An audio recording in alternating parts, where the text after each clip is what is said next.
my name, please.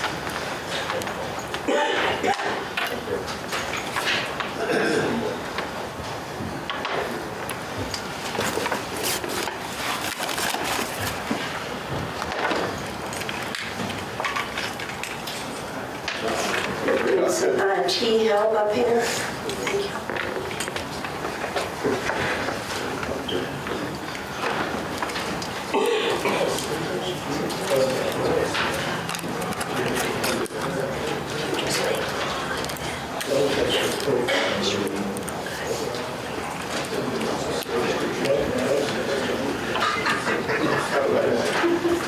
So we have two absent county board supervisors today. Supervisor Mahan and Supervisor Lynch are excused today. So as soon as we have the board with everybody present, that will show up as them being absent.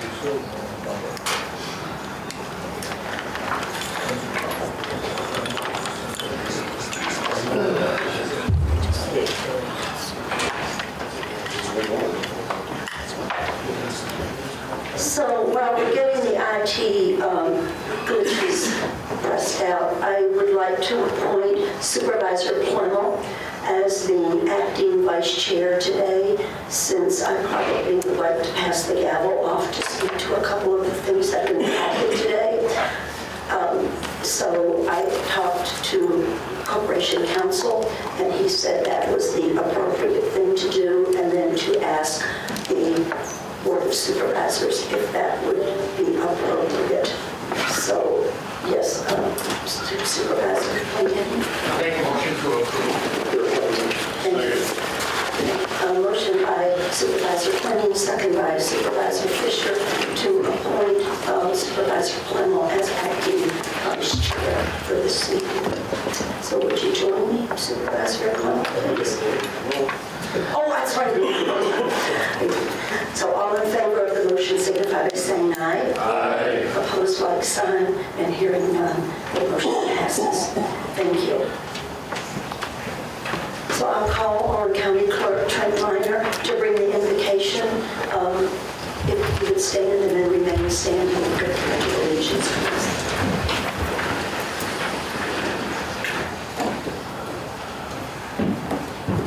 Thank you, Madam Vice Chair. Good morning, everyone. If you are willing, please bow your heads. Our gracious Heavenly Father, we come to you thankful for the blessing you have bestowed on us during this past year and look forward with eagerness to the coming year of your will being done.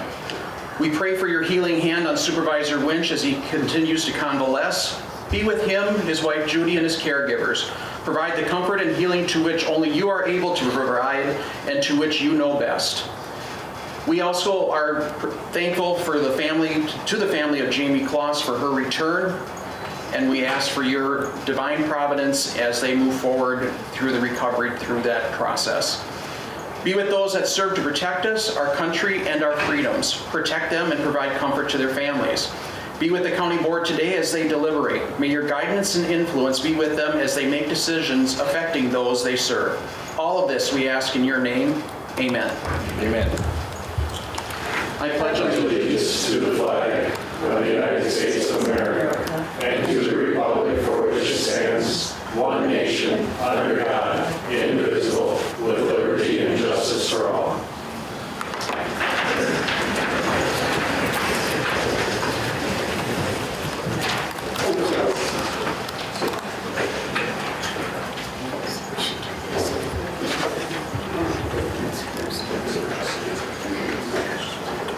So the next item on the agenda is the minutes from the previous meeting.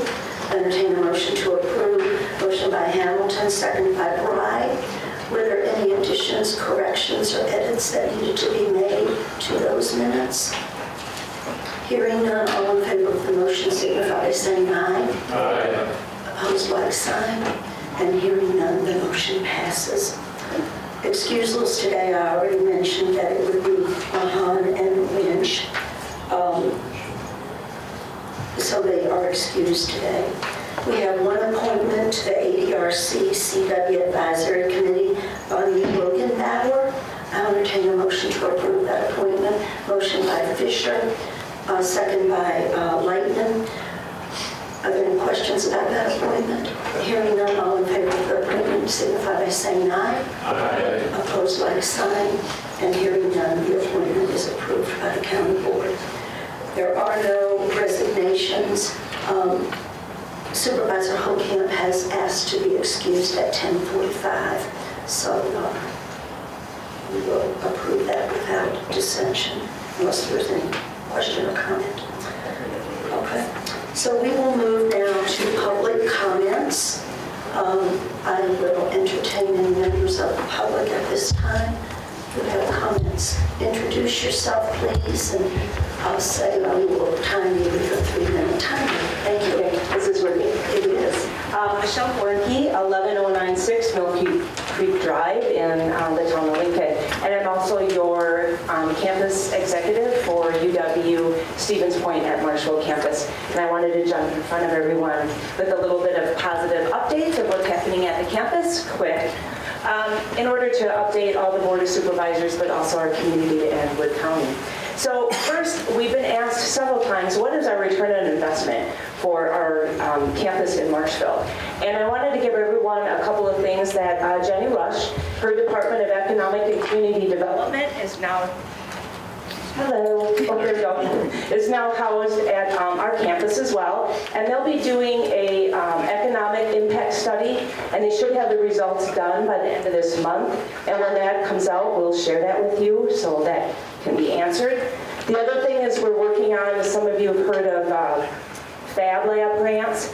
We will be doing something similar on our campus. We're working with Wisconsin Economic, I keep going in and out, and I don't think it's me, but the Wisconsin Economic Development Corp to put in a grant for innovation and entrepreneurial space on our campus, and we'll be developing a curriculum for 6th to 12th graders.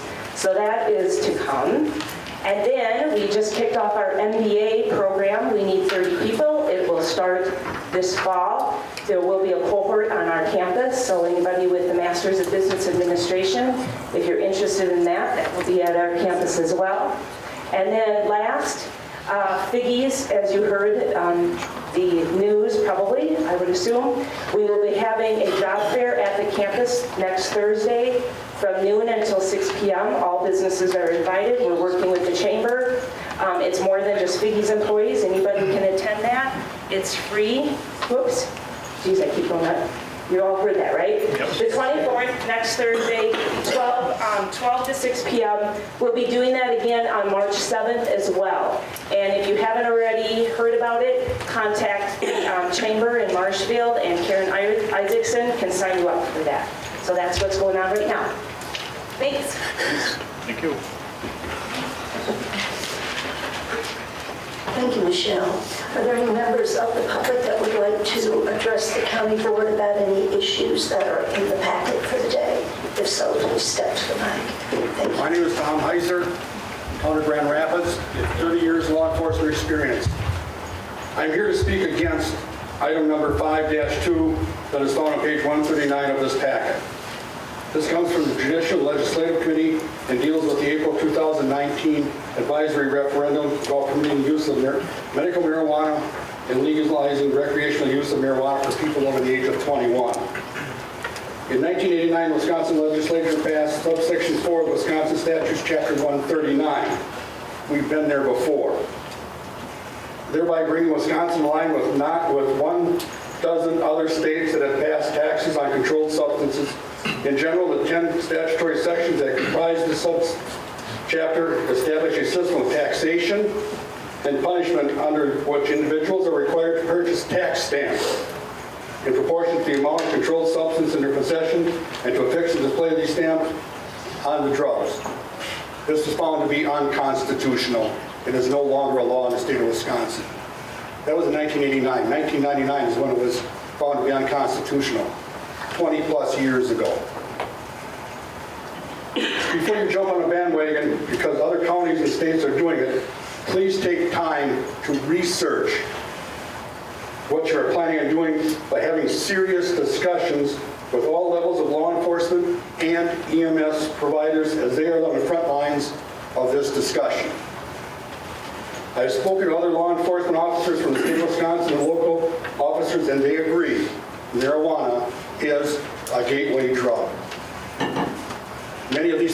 I've been using this drug since before high school. Worked into opiates, heroin, and methamphetamines. I will also ask how passing this resolution will help with our current opioid problem. If it will, why are law enforcement officers carrying Narcan in their squad cars if we don't have a drug problem already? I challenge each and every member of this board to go up to a family member or a person that has died because of drug use and tell them that this resolution would help that deceased family member. Thank you.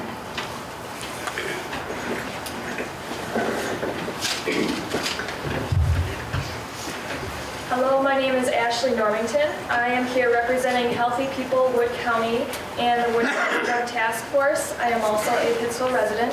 I am also representing the numerous partners and constituents of these coalitions who have been working on local drug issues over the past several years. I could go on with numerous accomplishments that have been achieved by Healthy People Wood County and the Wood County Drug Task Force. But it is disheartening that neither public health nor these coalitions were consulted when bringing forth the marijuana referendum.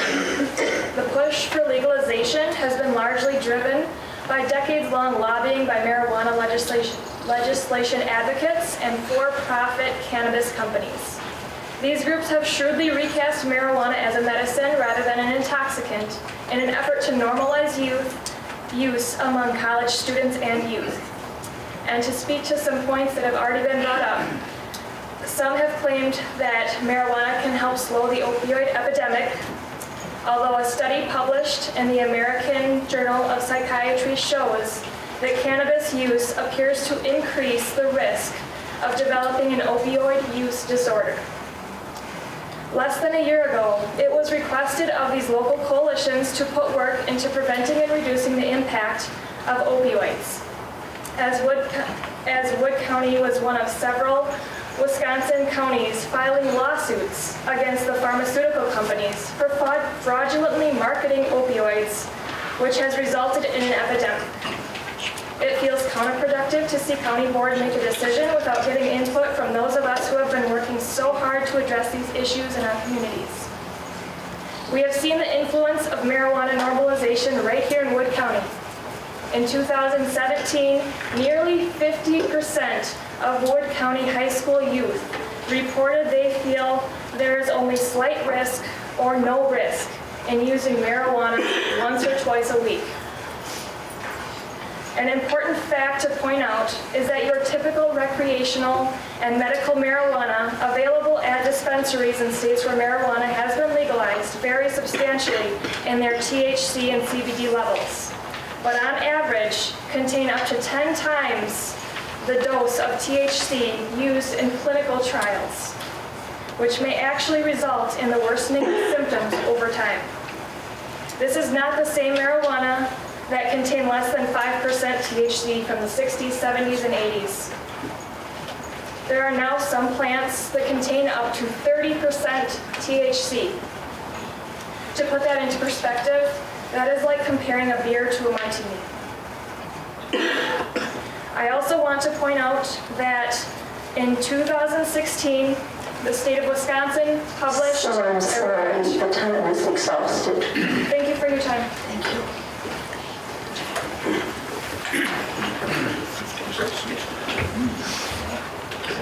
Good morning, Wood County residents. My name is Aaron Silva. I'm a Marshfield resident and town of Lincoln. In 2002, I joined the Marine Corps, and during my service to my country, I participated in combat operations on 3 separate deployments, Fallujah being one of them.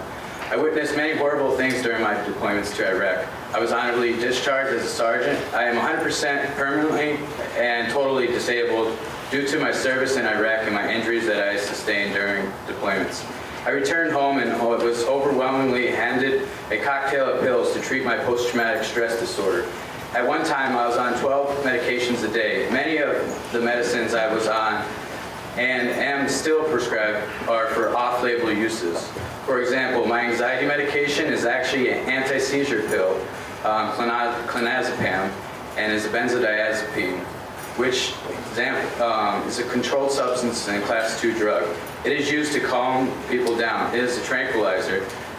with potentially deadly consequences if you stop taking it.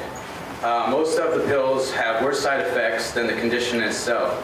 I had to be my own advocate after ending up in the psych ward in 2012 that I was voluntarily committed. I have a wife and I have 3 kids. The medicine that I was on was making me have suicidal tendency, depression, and left me with no self-worth. I finally found myself when I used cannabis as medicine. I now leave my house, go to church, and I'm an active member of the youth group. I'm a youth leader. The doctor said that I would probably be dealing with post-traumatic stress the rest of my life. So upon returning home from my time in Iraq, I constantly have reached out to politicians, starting in 2008. 10 years later, nothing has been done in Wisconsin to protect our veterans from prosecution for using medicine that works best and is a safer alternative to opiates, which I almost lost my life on. I'm down to 1.5 pills a day. I used to be on over 12. I give credit to God for showing me that there are other alternatives to treat my service-related condition alongside with conventional treatments. My relationship with God has never been stronger. Cannabis is not my life, but it gave me my life back. I argue that cannabis is not a gateway drug, but an off-ramp drug for people that are hooked on opiates due to our social problems of over-prescribing. There are thousands and thousands of veterans suffering. Let's do something about it before we're all gone. Just an FYI, due to prohibition, I was robbed last year trying to obtain marijuana on the black market. It was a guy from church, and last month he took a plea deal and got 3 years probation. I admitted to the cops that I was trying to purchase medical marijuana to treat my service-related condition. I can have all my bills paid, I can have a beautiful family. I'm sorry, but your time has expired. Thank you. Craig Brown, Superintendent, Wisconsin Rapids Public Schools, also Wood County resident, 5040 Whitrock Avenue, Town of Grand Rapids. I too am speaking with reference to the resolution regarding medical marijuana in addition to legalization marijuana.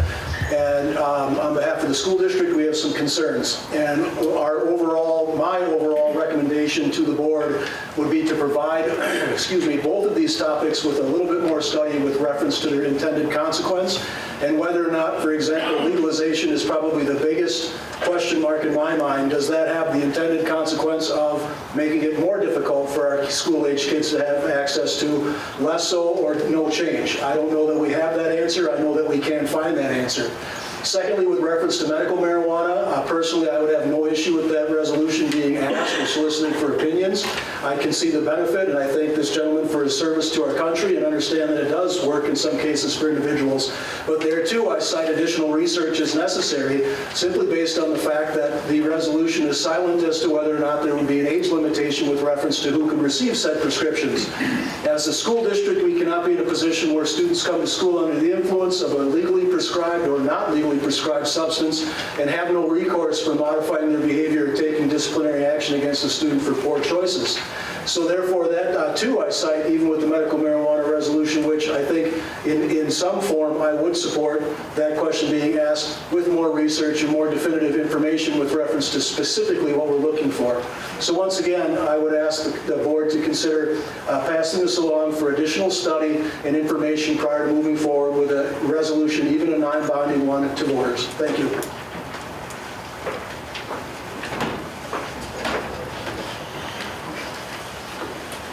My name is Lucy Turner, and I'm from Arpin, Wisconsin, and I'm here in protest of the resolution to put on the ballot a referendum to support the legalization of recreational marijuana. This resolution is poorly written, with the very first question being worded wrong. The word medical should not even be in the first resolution. It will mislead the voter. I also feel that if this resolution passes, it will set a very dangerous tone to our young people. Whereas I do believe there are health benefits for medical use, I also believe that this is a gateway drug and must be illegal for recreational purposes. Please, I urge you to vote no for recreational purposes.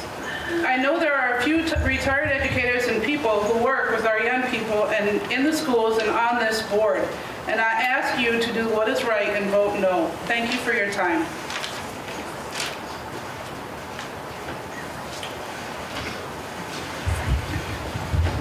Kyle Cronin, Port Edwards, 1651 4th Street, and by Joe.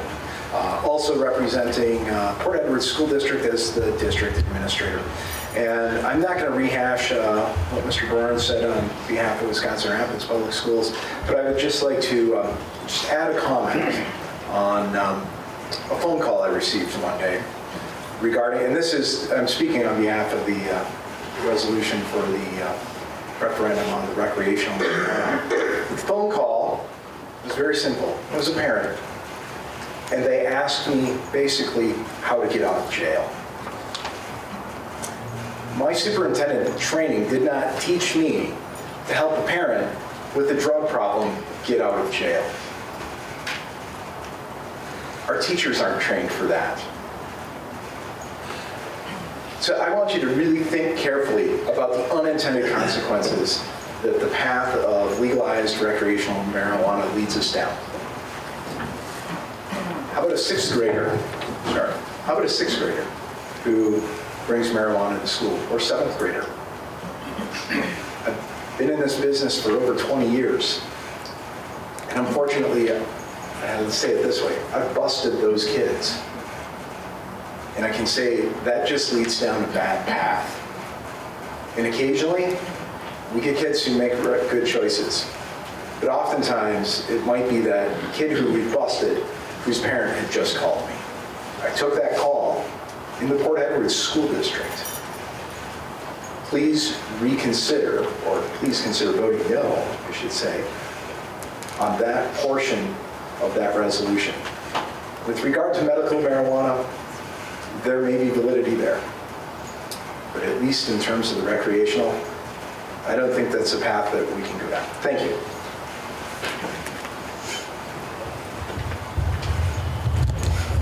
Larry Sheehan, a citizen of Marshfield City. I'm here also to speak against the recreational marijuana resolution. The medicinal marijuana, I think, deserves some continued research. I'll say up front, I think this has been rushed through already. What I'm hearing from multiple citizens, if we're going to consider the medicinal even, we need further research first. I'm strongly opposed to the recreational marijuana referendum. I've been a pastor in the Marshfield community for almost 18 years. I have counseled with countless persons who have struggled with addictions, and I'm convinced marijuana is a gateway drug. I say this as a professional opinion, and I say this as a parent. I say this as a brother. Back in 1982, my brother began smoking. I have 3 children that have been through the Marshfield school system. I've had countless conversations with them, with their peers. One of my son's best friends is now going to be facing extended incarceration in the system in the state of Wisconsin for very serious drug violations. It all began with a very innocent recreational marijuana use in high school. I've had countless conversations with administrators, athletic staff, guidance counselor persons at the Marshfield High School. Recreational marijuana, if legalized, is a vote against our children. Please do not vote for legalization of a gateway drug. My second concern is the alleged economic benefits of legalizing recreational marijuana. I do understand as a body looking at raising additional tax revenues, that's something you'll be considering. I would also ask you to consider the other side of the equation. I had a conversation in October with a leading businessman in the Denver area. He gave me the other side of the story. The side of the story of the economic costs of legalization that we're not hearing from the media. I encourage you to take your time to research this issue, talk about the homelessness issues, talk about the lack of productivity, talk about the property value issues, talk with people from the Colorado community about both sides of the equation. It's not just an economic benefit. It will also be an economic negative, perhaps a net negative for the economy of our county. And then finally, just again to say what I began with, it seems to me we are rushing a process. So even with the medicinal, I appreciate my friend Aaron and his concerns as a veteran, but let's research this. And if we need to put the medicinal on, that may be the right choice. Recreational is absolutely not. Thank you.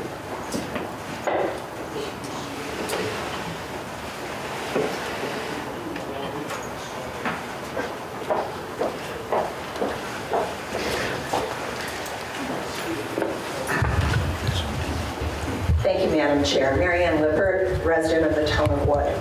Many here today have spoken about marijuana.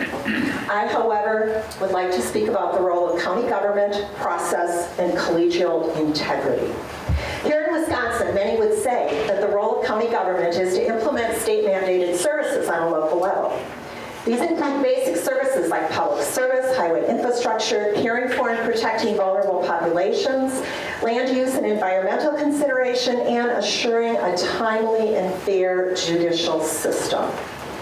Referring to the resolution under consideration, it states that legalization of marijuana, quote, will likely be before the state legislature. I can guarantee that bills will be introduced, but also predict that the makeup of the legislature, those bills will get no or little traction. However, I can also guarantee that many issues in the Wisconsin Counties Association legislative agenda, that I have a copy of right here, will certainly be debated as part of the state budget, and those issues directly impact the work of county government and the lives of the residents of Wood County that you are asked to protect. I believe there is tremendous value in listening to the voice of the people. However, why are we not gauging public opinion on local government levy limit flexibility, increased shared revenue, changing the gas tax or vehicle registration system to pay for roads? All of you know the impact of meth on this county. How about asking local residents about additional funds, either from the state or from a local levy override, to direct more money toward child welfare, drug treatment courts, or additional funding to support assistant DAs and state public defenders so both the accused and victims can have justice in a timely manner. Surely any of those topics have more direct impact on the role of county government, residents of Wood County and the state of Wisconsin than the question at hand. Engaging public opinion on those issues could be extremely helpful in moving the legislature to craft a budget that will serve the core functions of county government. Frankly, I'm puzzled and downright dismayed that this body would place a higher priority on the regulation of personal behavior versus issues and policies that benefit the greater good of Wood County residents. Another thing that sticks out in this, public health issue. Why has this not been vetted by your colleagues on the Health and Human Services Committee? You owe them that professional courtesy. Why is there a hurry to get this on the ballot for the April election? Thank you.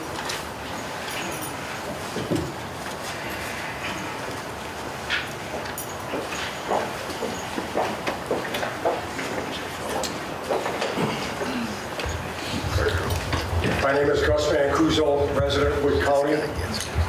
My comments today are about the process, perspective, and community thoughts based on Encourage's 2017 survey, and this is in reference to the marijuana resolution. I have some questions first. How could this committee justify putting on this specific question without any input from Health and Human Services and the Public Safety Committee? What is the real motivation for this referendum question to be placed on the spring ballots? Is it to ensure a large turnout in the spring elections? Is it to have a large number of voters come to the polls for other questions that could possibly be on the ballot at the state level? If, as Mr. Clendenning has said, this is only an advisory referendum, then aren't there more questions that we would want to get an advisory vote from our citizens, as was just issued or talked about by Mary Ann? Questions about additional taxes, how to fix our roads, or specific questions about water quality. If you want an advisory referendum to find out what the citizens are thinking, just ask them. They will tell you. Or refer to the Community Encourage survey. Why didn't the committee solicit input from community educators or local enforcement? Whenever governmental bodies make decisions, we need to ask ourselves some questions. What's the intention? What's the impact? Does the decision build trust and deeper relationships between board and residents, between the board and the people and the departments who serve you? What will be the unintended consequences based on this decision to place it on a referendum vote? In the 2000 community survey conducted by Encourage, which many of you participated in, it was the largest public survey conducted in Southwood County. In 2012, concerns listed, there were no mention about drugs. In 2017, it was the second most listed concern behind jobs. 73% of the public said that transparency and trust in public decision-making was important. Also, 73% said that local organizations in all sections should work together to address community priorities and concerns. If the Wood County Board passes this resolution for referendum, it violates the principles of transparent government and an unneeded show of governmental power. The unintended consequences is that this decision will put the very people who answer to you in the line of questions and criticism they will encounter as they try to expand the purpose and intention of this referendum. Thank you for the opportunity, and I would also like to recognize today, Madam Rosart, you are the first female, it's my understanding, to chair a Wood County Board meeting. Congratulations.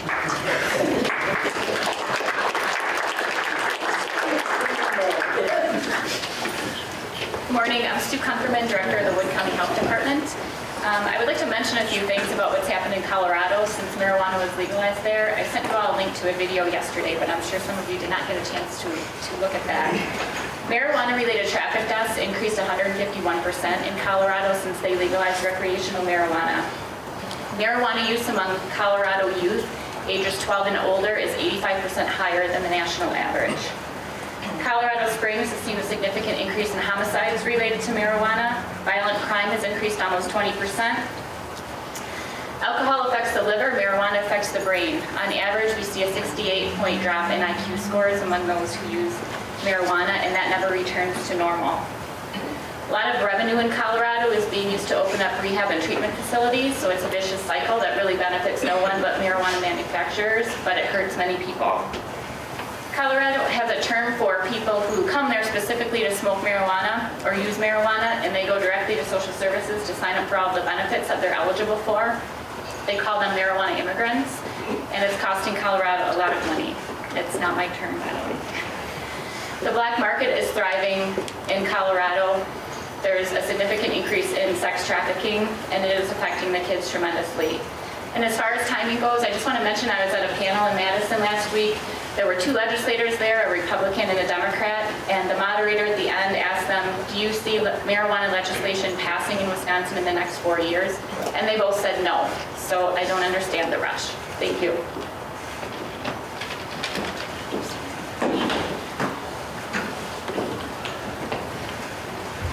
Thank you, Madam Chair. Boy, doesn't that sound nice, Donna? My name is Brad Kramer. I'm a Wood County resident, town of Wood. I come before this board today to not necessarily speak on the pros and the cons of legalizing marijuana, but more as to question the process in which I've seen this develop. As my time as a county board supervisor in your seat, it was very apparent that when ideas were presented, they went through a vetting process, a bit of a precedent, if you will. The idea went before the committee in which it best fit. After passing that committee, it almost always went in front of the executive committee for a more clear path and to continue to vet out that idea. It's very puzzling to me to see a referendum idea come before a committee on January 4th and now be before the entire county board 11 days later. What is that rush and why the hurry? Why wasn't it ran through the seat committee if it truly has economic impact? Why wasn't the health department consulted and this matter brought before the Health and Human Service Committee? How about letting our law enforcement and our newly elected sheriff weigh in the Public Safety Committee? It appears it certainly isn't very transparent and it isn't properly vetted.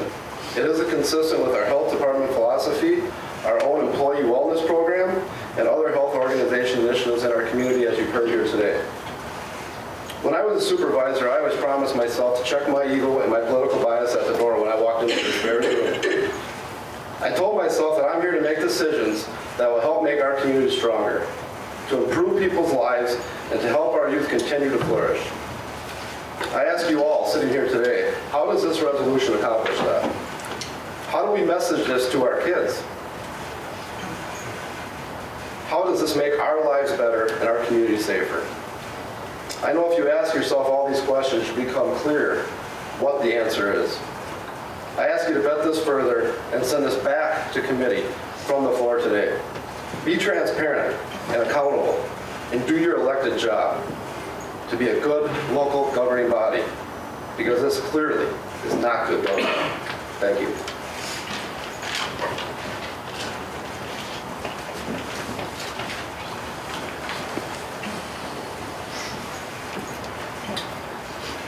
Hi, my name is Jim Geniak. I'm a resident of Wisconsin Rapids.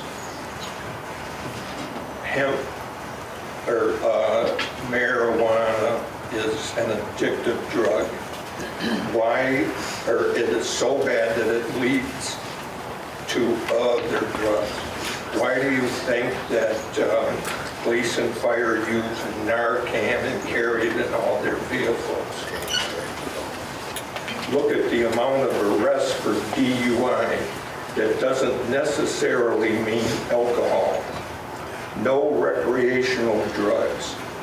I want to thank this young man for his service. I also am a vet.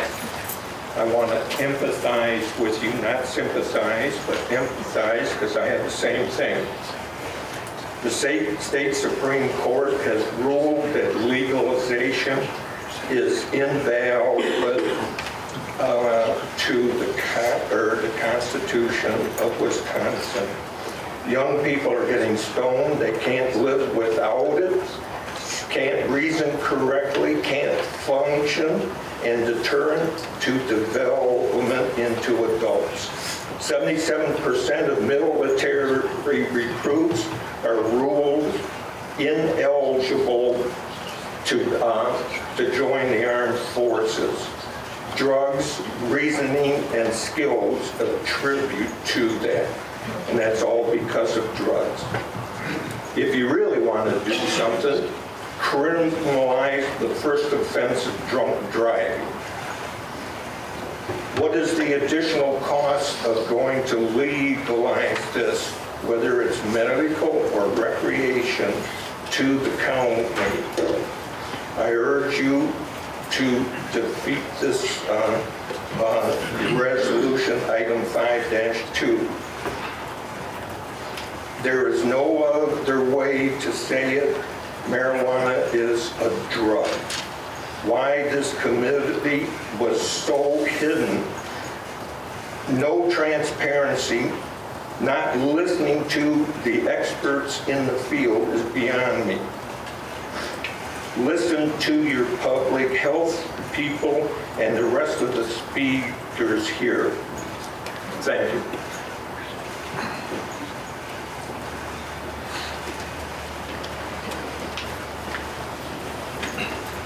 Sean Becker, Wood County Sheriff, Grand Rapids resident. A lot of points were already brought up.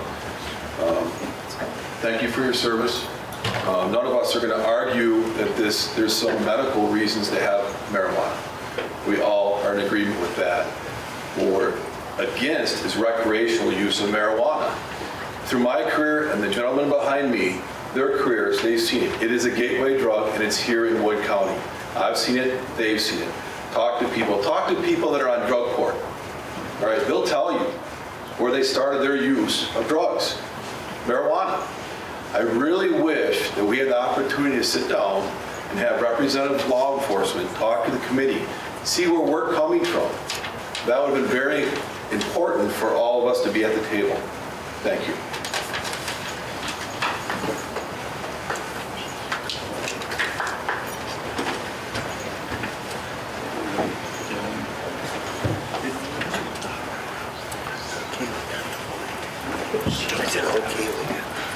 Morning, that's a tough crowd to follow, isn't it? My name is Arnie Nystrom, Chairman of the Town of Grand Rapids, and I'm here again to speak against the referendum, the question that would make a referendum.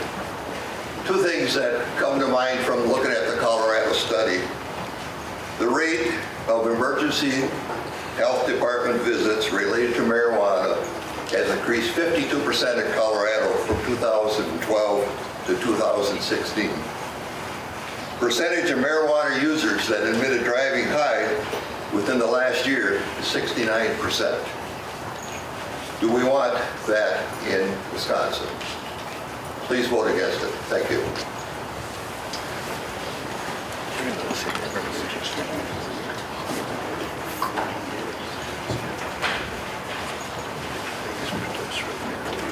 My name is James Pasno. I'm a recovery coach. Three Bridges Recovery. I'm a coach here on the pillar for the Wood County Drug Task Force. I'm here to speak on the referendum for the marijuana deal. I live in Acusa at 217 2nd Street. Everybody said what I was going to say, so all I can put on to that is having been in that life,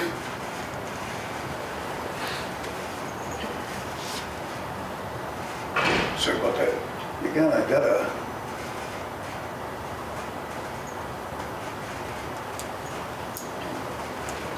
understand the whole playing field. It's just not medical. It's just not recreational. It's a lifestyle.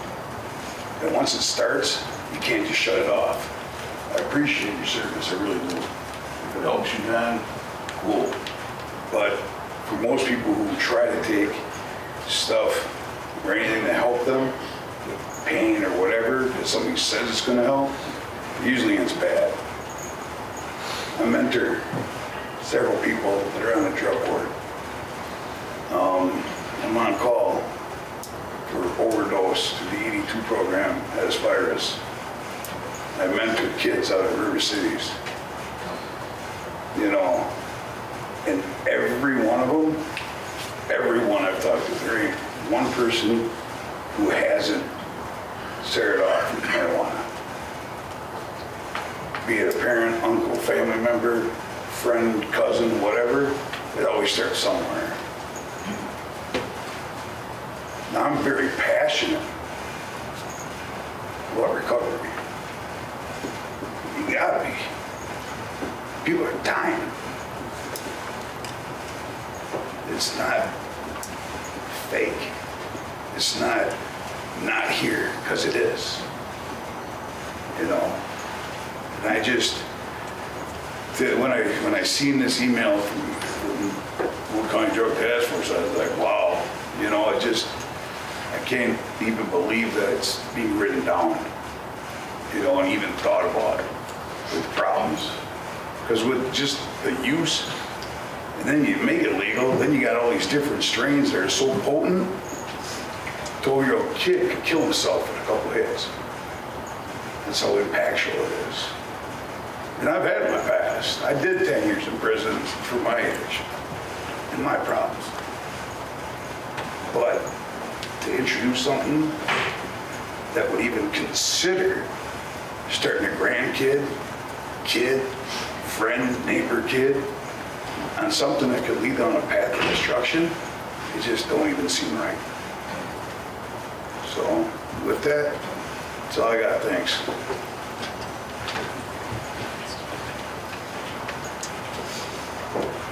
Are there any other members of the public that care to speak during public comments? If not, thank you for your time and effort to speak to this topic today. So the next thing on our agenda is acknowledgements and recognitions, and the first thing is the recognition of long-term employees. We have some long-term employees, and we'll do that at the end of the packet. But I'll call on Sheriff Becker at this time. Where did he go? Oh, is he coming around? Well, here he comes. Me first? Yes, you are first. Can you all hear me? Yep. We're here to recognize. Sean, if you would go to the mic, please, just for the team. Sorry, I'm doing things. Thank you. And here's your chair.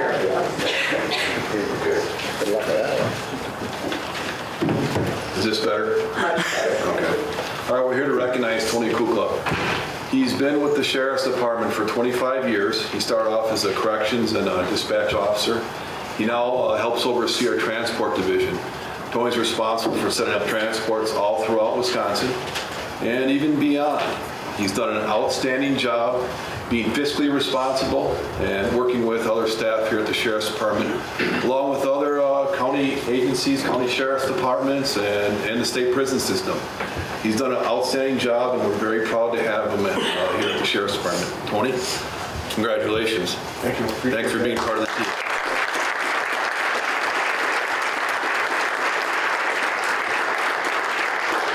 You don't have to do a speech unless you want. Thanks. Congratulations. Thank you for your service. Director Berwin, would you come forward, please, from the Human Services Department to make a presentation?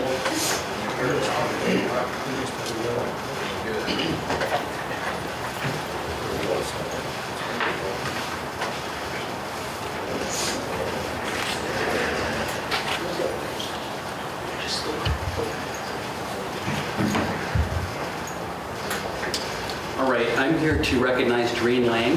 Doreen has been with our department for 30 years. She's a very dedicated employee, so dedicated that she wasn't able to make it today, attending to another function. But I do want to say just a few words about Doreen and her commitment. Doreen started off as an energy assistance worker over 30 years ago. She became an economic support supervisor since that time, and about 5 years ago she became our Northern Income Maintenance Consortium supervisor. And in that role, she has her role has expanded a great deal. So traditionally, we have supervisors in our county that just supervise staff within Wood County.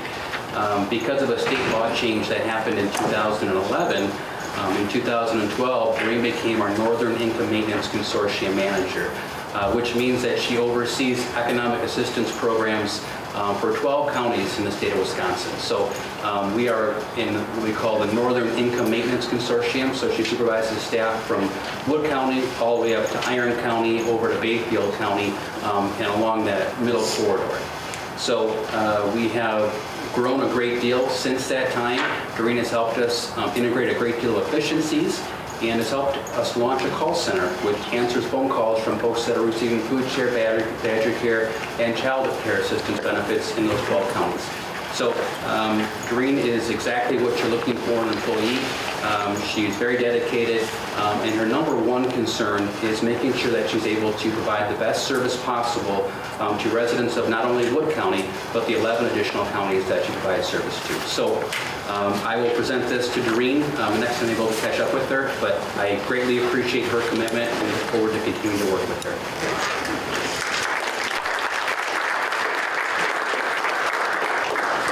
And Jordan Bruce has some recognitions from the Norwood Health Center. Jordan. Good morning, everybody. I have a stack. Norwood must be an awesome place to work because I have several employees here with some significant length of service. I'll start with the newbie, Beth Draves, for 30 years of service. Beth has been with us, obviously, 30 years. She does an incredible job. She works in our fiscal services department and has for some time. Beth is just a very friendly face, extremely knowledgeable in what she does and what she's able to accomplish.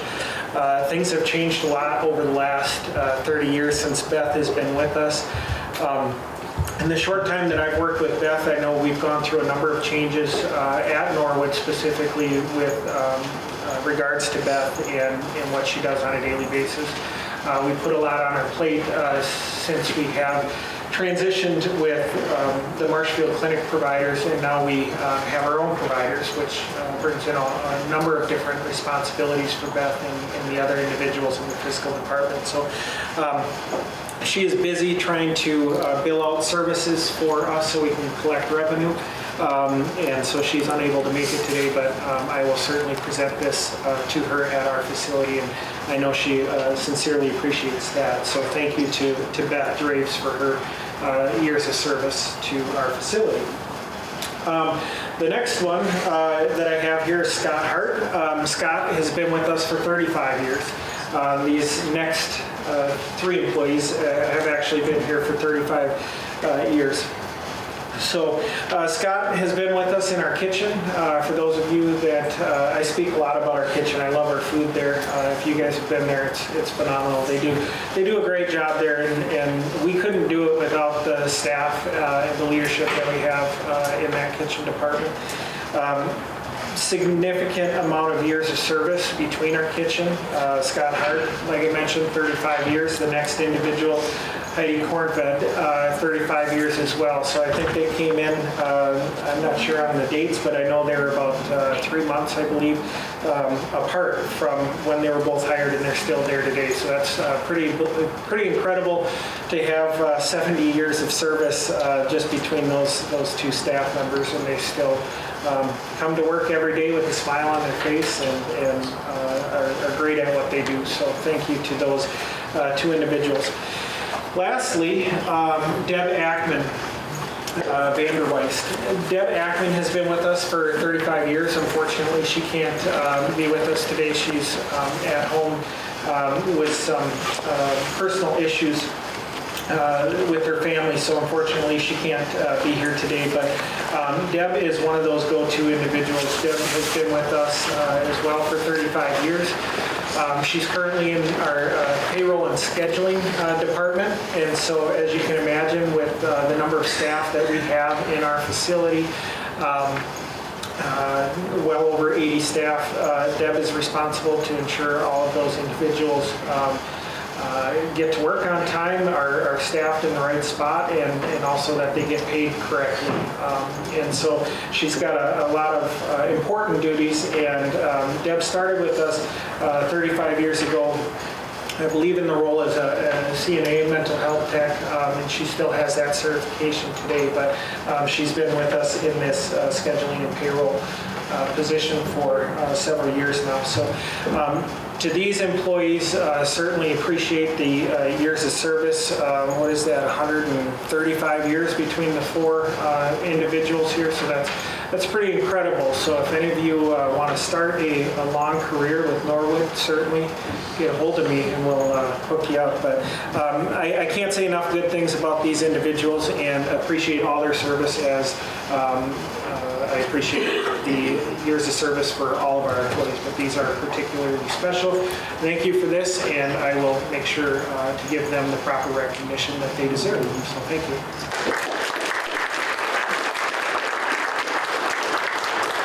So I added up all those years, 190 years. When you add up all the years for those employees, that's pretty awesome. So the next thing on our agenda is the presentation of an award to Finance Director Cummings, and Supervisor Clement is going to do that. Thank you. As you can see, we had a few pinch hitters today. I've been preparing for this for I haven't actually, maybe 5 seconds. I was asked to present this award today, and I'm going to read you the first paragraph of this, if I may. And this is the Certificate of Achievement for Excellence in Financial Reporting, which has been awarded to Wood County, and particularly to Marla Cummings, our new Finance Director. We have had a long history of having been a recipient of this award because of the outstanding service provided by her predecessor and now by Marla herself. So Marla, on behalf of the Government Finance Officers Association, we would like to present you with this Award of Financial Reporting Achievement for Outstanding Service. Thank you so much.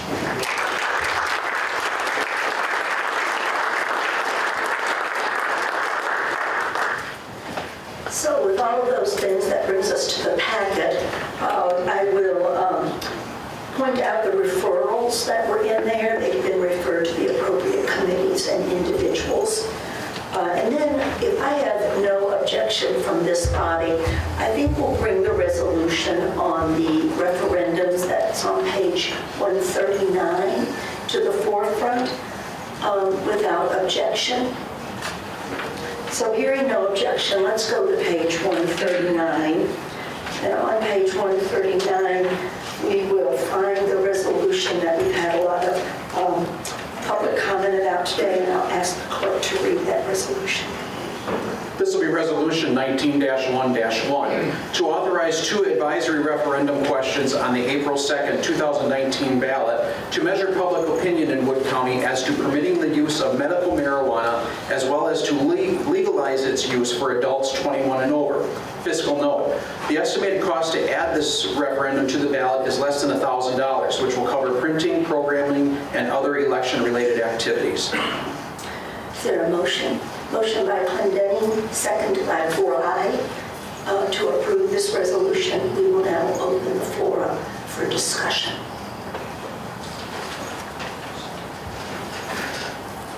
Okay, Mr. Curry, Supervisor Curry, did I see your hand up? Thank you, Madam Chairman. I've heard the public comment today, and like all of us, I think we've gotten some calls or emails in the last week since this became public knowledge. I sat on the J&L committee.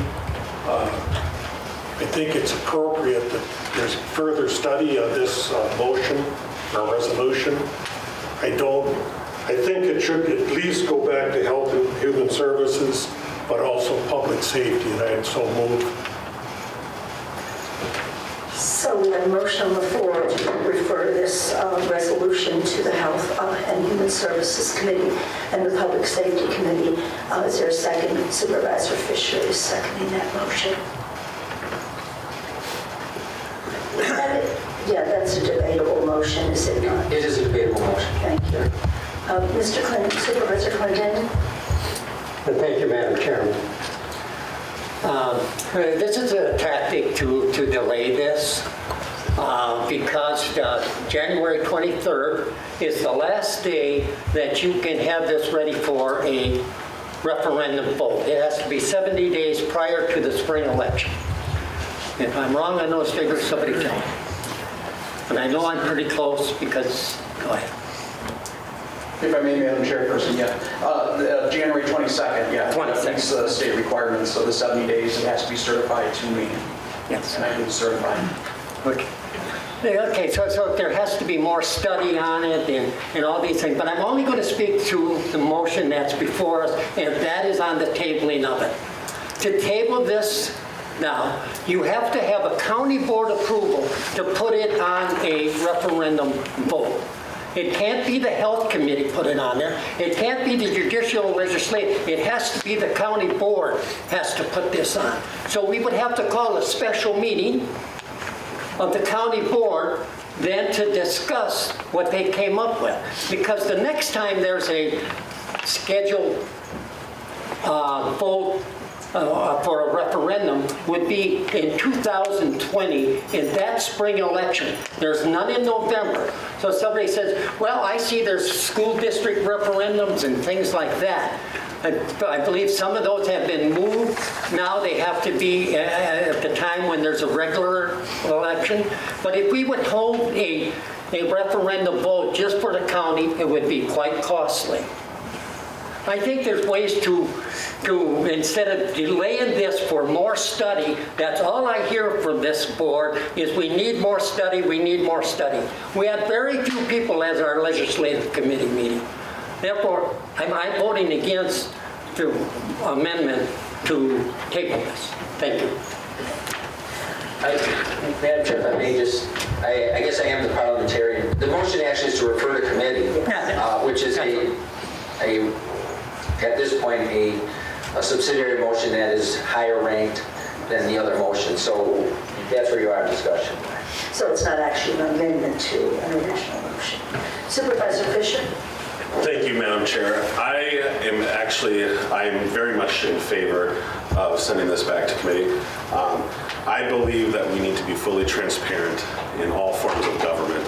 And I believe that having a resolution posted on January 10th and then having that resolution come before this county board on January 15th and not giving it the time to have the public input, have the public vet it, have the health department vet it, have Health and Human Services Committee discuss it, I think is a great mistake. And I guess I'm curious as to the urgency to get this on the ballot, and my concern is let's do our research, let's do our homework so that we can truly know what we're discussing and so the public can truly have their input. Thank you. Supervisor Hahn? Thank you, Madam Chairman. I think there's like 3 months until the election, and I think 3 months is plenty of time for both sides to get their information out there. You know, they can educate voters, they can campaign if they want. I think it'll be good for all sides just to be civically minded. You know, the more people that get out and vote, I think the better. And I don't see a rush in this or at all. And I'm going to vote no on the amendment. Thank you for the referral. Supervisor Lehman? Thank you, Madam Acting Chair. I'm voting with Chairman Glendenning and Supervisor Hahn. This advisory referendum is only to measure public opinion. And the civics teacher in me says, what is the harm in that? Supervisor Hahn said 3 months. 3 months is a lot of talking. I'll be voting with the other supervisors.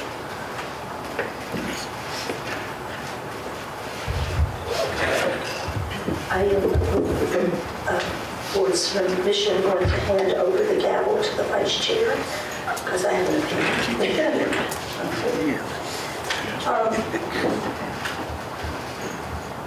I come at this from a couple of angles.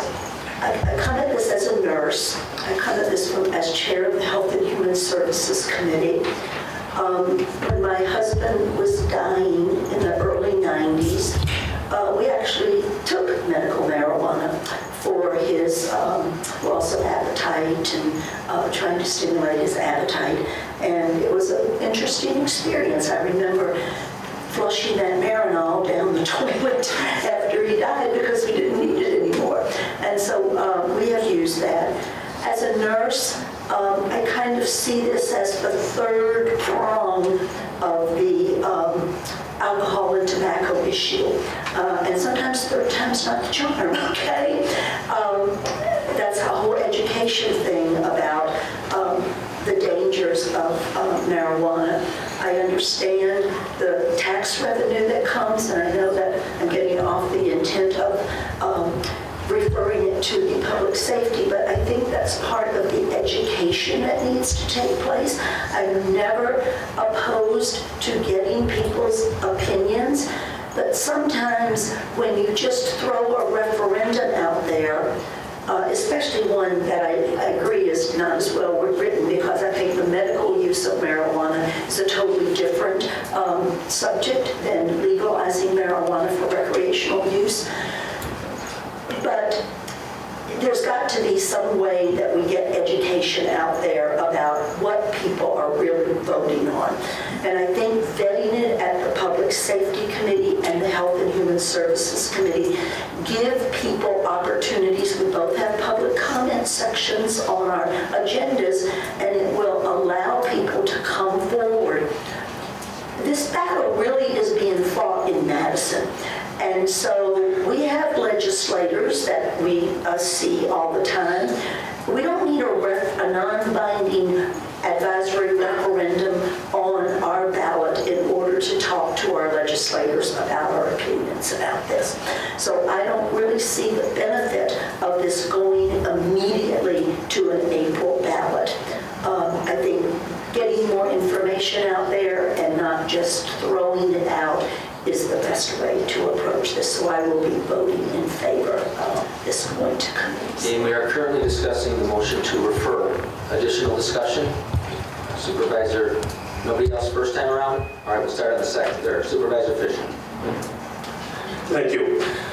I would like to echo Supervisor Rosar's comments. I think it was well spoken, and I agree with you completely. I believe that recreational and medical are two very different conversations. And I believe by taking it to committee, we are not stopping the conversation. We are simply giving it another avenue.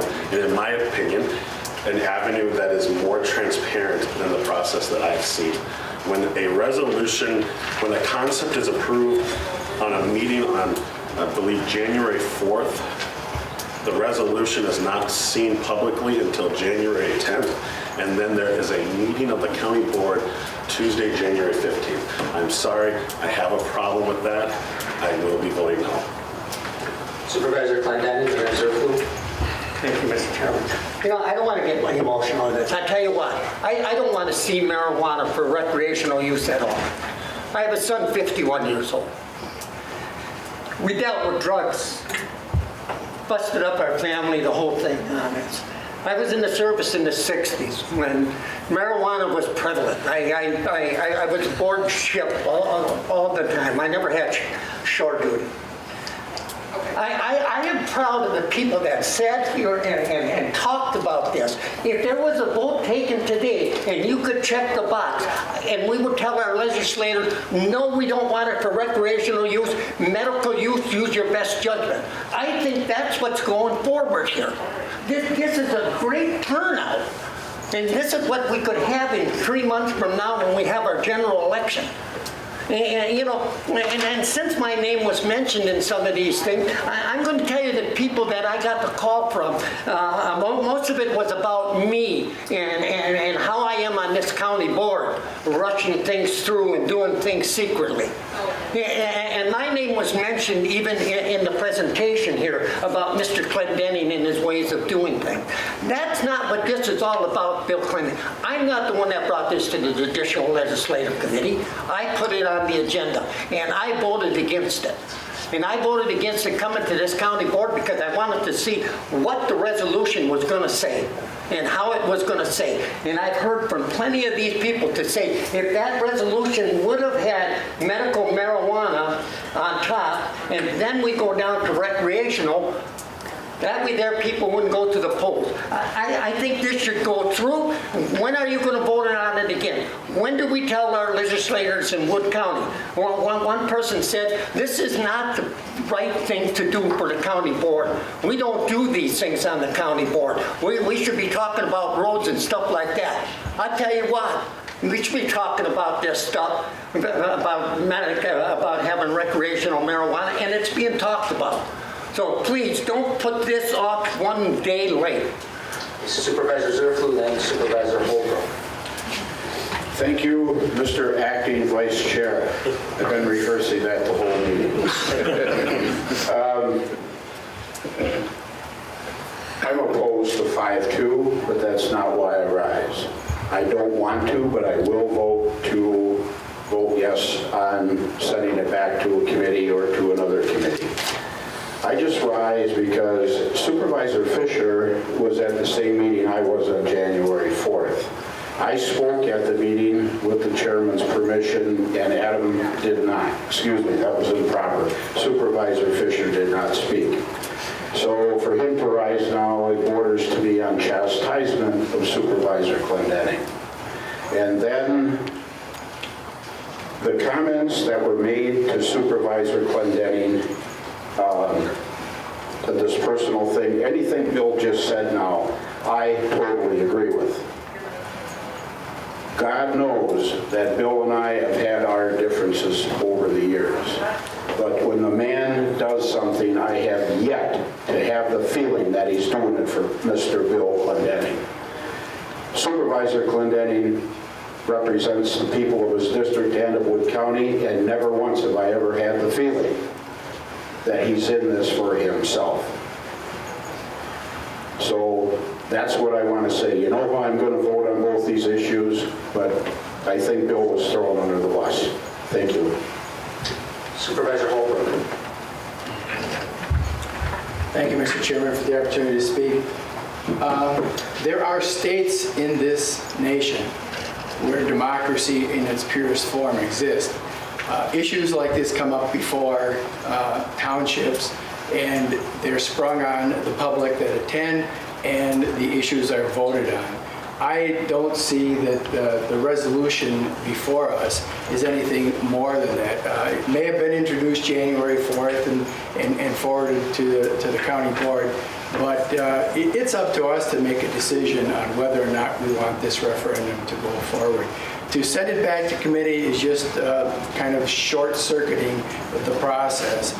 I think, and I totally respect all the people that spoke in favor and against this today. I think that we should have the opportunity to hear what the public in general feels about this. So I will be voting no against sending this to committee.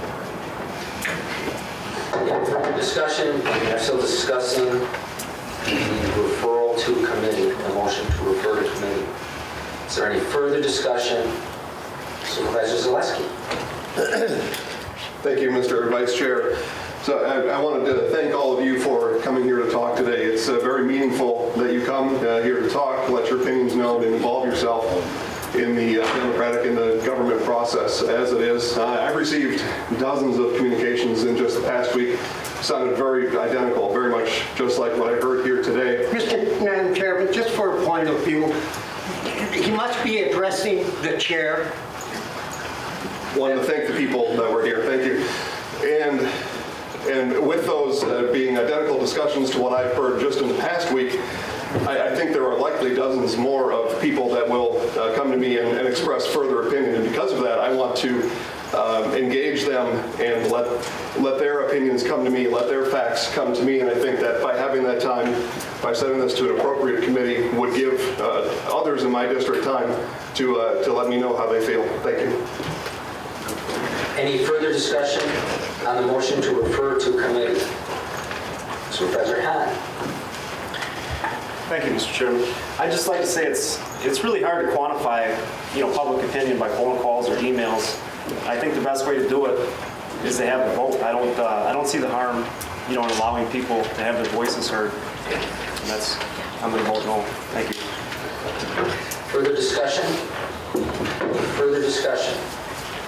Okay, as we go to the board, a yes vote is to refer to committee. A no vote would return us to the original motion on the floor. So at this time, I would ask you to please vote.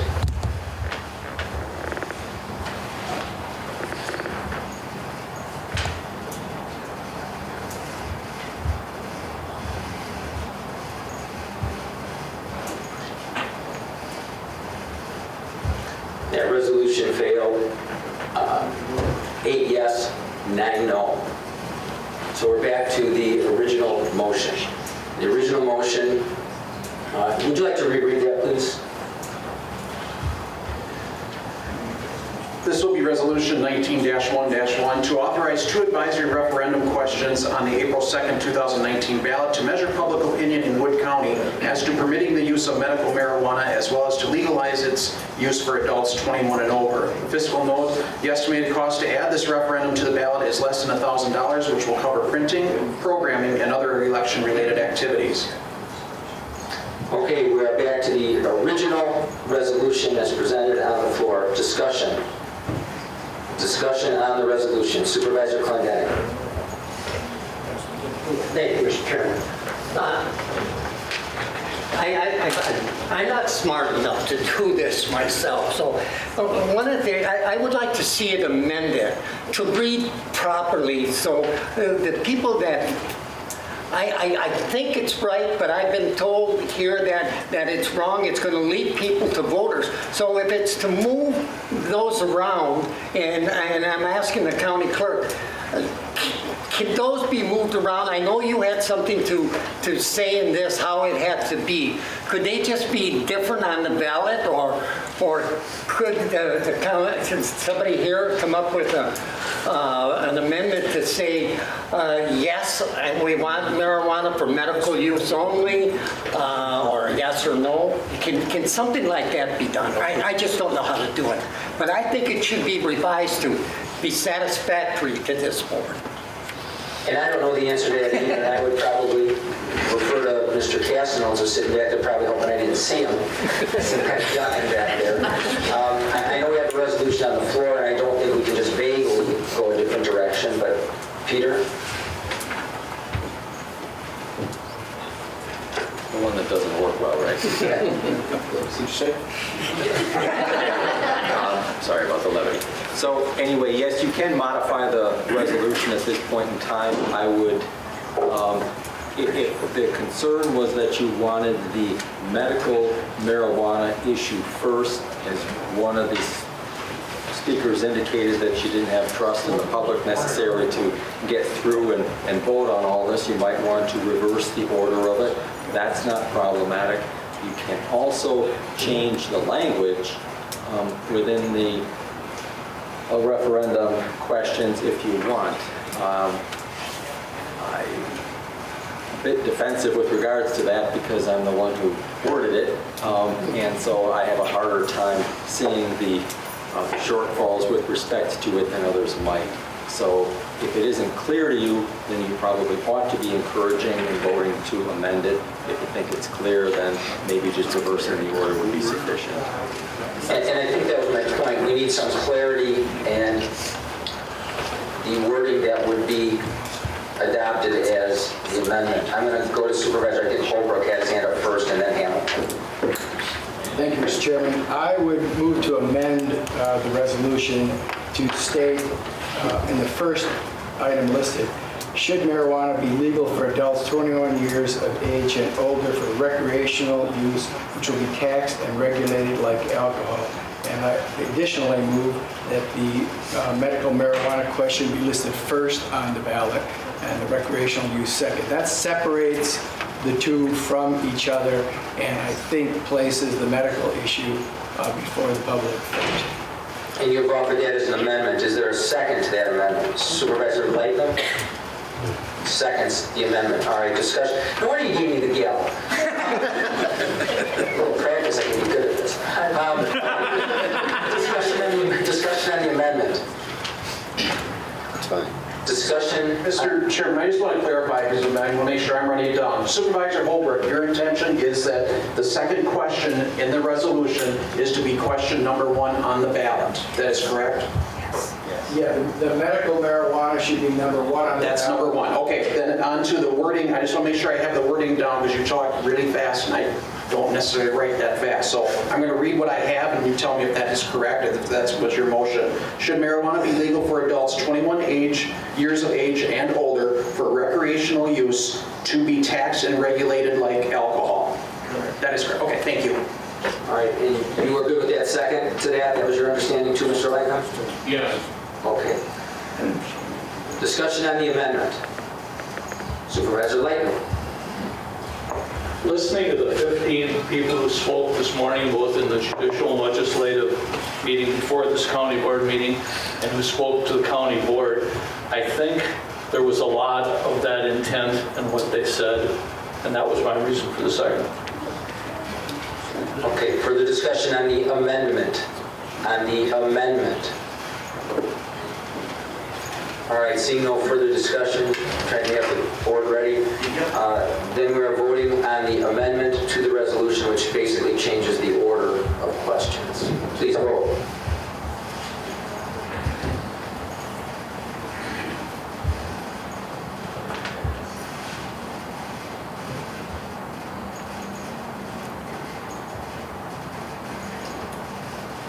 That resolution passed 13-4. That amendment passed 13-4.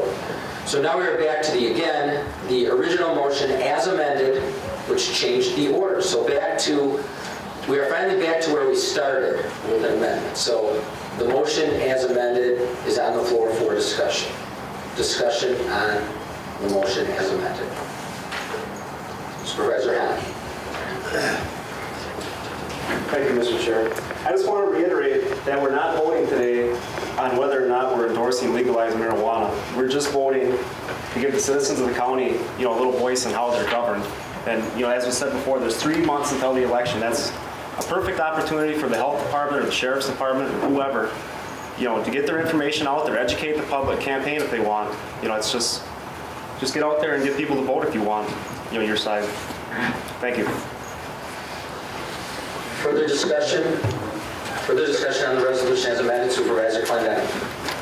Thank you, sir. Thanks, Chair. Yes, Chair. So we all feel promotion today. I'm not sure what I am. I I miss you not here helping me out. One of the things that has that, I talk to the legislators in our district, I talk to other ones, and yes, they welcome this. They would like to know what Wood County thinks about this, and which is great. Senator Teston, who represents the area I am, he introduced this hemp thing in the last period. And he said, yes, I'd like to know what people think about it. And I think this is good because, like I said, it's an emotional thing in my family. And yes, I will be voting. You can guarantee that. So, thank you. Supervisor Rosar. Thank you, Supervisor Cummings. So, I'm all in favor of hearing from the public, absolutely 100%. Because this is such an emotional issue, sometimes the facts get in the way of the emotions. And I hope Supervisor Hahn is correct. I hope that 3 months is enough time to adequately educate people about these 2 questions, and that they get good information about where these laws would head us, okay? And so that's what I encourage the public to do. Our health officer is a wonderful resource. Our sheriff is a wonderful resource. There are now, enough time has gone by where the states who have legalized marijuana for recreational use have some pretty good statistics about the impact of that legalization on their state. And I really want to have us make a concerted effort to get the information out there so that people are voting knowledgeably and not emotionally. Further discussion? Any further discussion? All right, seeing none, then I would ask you to please vote.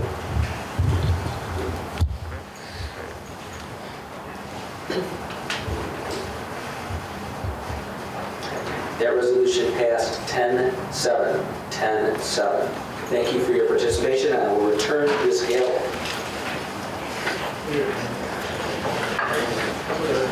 All right. Would you all like a break before we get into the packet? Okay, let's take a 10-minute break. We'll be back at 5 after 11. So I think we're all back in our seats now. Now we'll start on the packet. So we'll go all the way back to the Executive Committee minutes on page 10. And page 10 through 13 are the Executive Committee meeting minutes of Monday, January the 7th. There are some questions. I saw Mr. Hamilton's. Supervisor Hamilton, your hand first. I just have, ma'am, I'm sorry, Madam Chair. Yeah. Just one thing, you guys adjourned at 10:35 p.m.? That probably That must have been a long, that must have been a long meeting. I was going to call in this morning and I forgot, so I just have We will correct that when we have our meetings. All these minutes are in draft form until they're approved by the committee, so we will make sure that we change that to A. Supervisor Clendenny? All right, thank you, Madam Chairman. Yes, I was going to say that. I must have fell asleep about 9:30 because I didn't know what time we adjourned. But the one thing is, and I appreciate you and those people to get the minutes in there. I think it's really important. And just with the public input today, again, I think if we require our staff and department heads to get their stuff in for the, I think we should, as a committee, get the agenda, the minutes for that meeting. Thank you. And that may be why it got PM instead of AM, because we really busted our behind to get those in. So thank you for that comment. Okay. There are no other questions then. Moving on in the packet, on page 14 and 15 are the county clerk's letter of comments. on pages 16 through 34. There is a small little packet there from the Finance Director. Go ahead, Supervisor Howard. Well, thank you, Madam Chairperson. I just wanted to thank Trent for the picture, like on page 15, going back in history. That was interesting, so thank you for putting it in back. So you're welcome, Supervisor Pollack. I just want to make a comment that I received an email this morning from my predecessor's predecessor, County Clerk Tony Rush.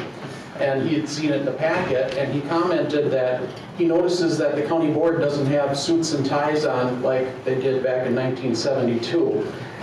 Just everybody in that picture has a tie or a suit and tie. He wanted to make a point of mentioning that to us. So I have noted that to you.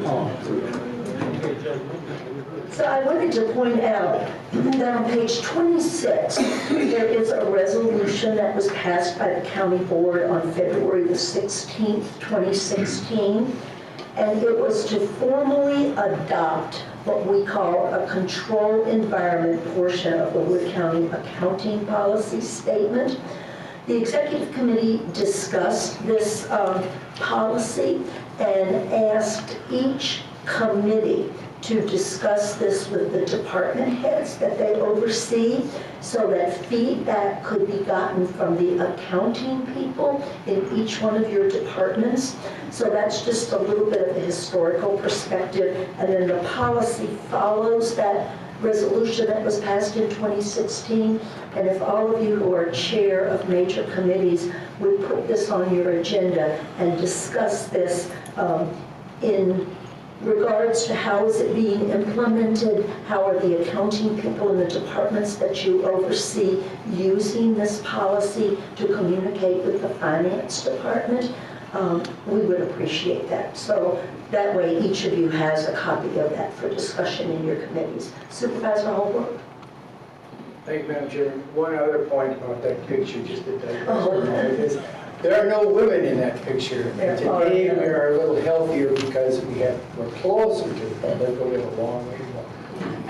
I pointed that out to County Clerk this morning. There are no women in there. I guess we would have had to wear a suit and a tie if we had. I'll share a story sometimes about that. Supervisor Clinton. You're talking about that resolution on page 26. Yes. Taking it to our different committees. I appreciate that to do that. But what if some of our department heads are having problems complying with that resolution? And, I'm afraid we're going to start World War II on centralized accounting. And I hope that's not what we're doing. In my opinion, I think centralized accounting is out for this term of office, for the supervisors. But what if that leads to that? I mean, how can people that are upset with one another when it comes to these finances get together and discuss this? I mean, does there have to be a mediator, or what should be done? I've had people come to me on both sides and say, why isn't this being done? How come I'm asked for this? It was my understanding from the discussion of the executive committee that this was going to be a point of beginning the discussion about how all that collaboration is taking place, going back to things that were set forth in this policy. I think you make an excellent point that if things are brought up where there is a breakdown in that collaboration, then I think the executive committee is going to have to revisit that. Okay, thank you. Thank you for your clarification. Any other questions? Okay, we'll move then to page 35. Which is the Human Resources Department Director's letter of comments and some supporting documents there. Any questions about anything that is in 35 through 50? And page 51 through 53, letter of comments from the IT department and that director. Any comments in those pages? Questions? Hearing none, we'll move to the monthly letter of comments from the maintenance department on page 53. Does anybody have any questions about any of that content? Hearing none, we'll move to page 55, which is the safety and risk management letter of comments. Any questions? Page 56 is the treasurer's report, which leads us to our next resolution, and I'll have the clerk read the resolution. This will be Resolution 19-1-2, to accept offer of sale of tax deeded property. Fiscal note, passage of this resolution would incur a loss of $3,649.99. Motion by Hamilton, seconded by Clendenning, to accept this motion, to accept this resolution. Are there any questions? Supervisor Curry? Thank you, Madam Chair. Just a reminder to the clerk, you want to make Marion absent on the voting. Too late? Crap. Well, that's a better word than the alternative. Because you're sitting next to that. I could kick him. So let me get this. You gotta get out and make her absent. Yeah, I can do that.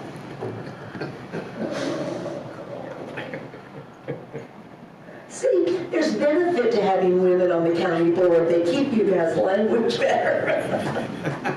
Yeah, the camera don't do that at all.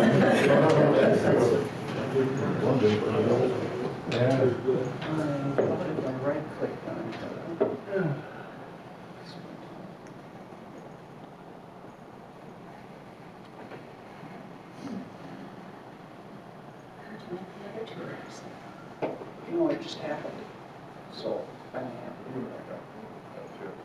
So this is a good lesson for everybody. When you leave, hit no on your iPads. Sign yourself out. Sign yourself out. But I thought there was a way for me to do that. So Lisa's coming up. She works her magic.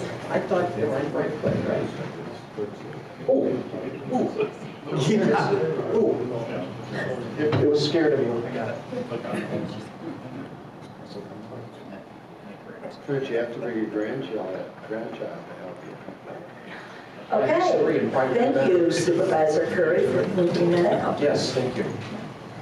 So we have a motion on the table which has been seconded to approve the tax deed resolution. I didn't hear anybody have any questions, so I will call the question. All in favor of the resolution? Let's vote.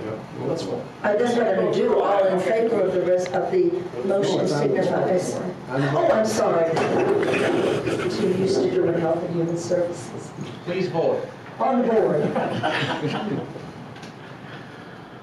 Means you go through all. This is a step up in the level of my administration. There it is, okay. And the motion passes 16 to 0.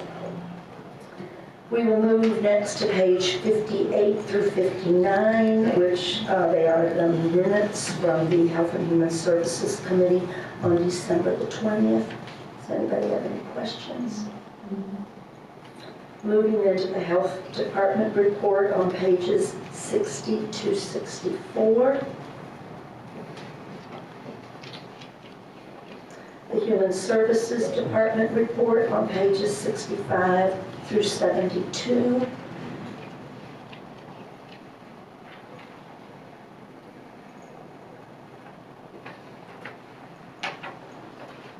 Catch up here.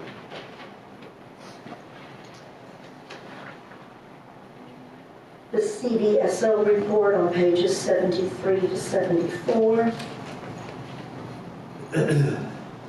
The minutes of the Wood County Public Safety Committee on pages 75 to 82. The report of the Humane Officer, pages 83 to 86. The County Coroner's Report on page 87.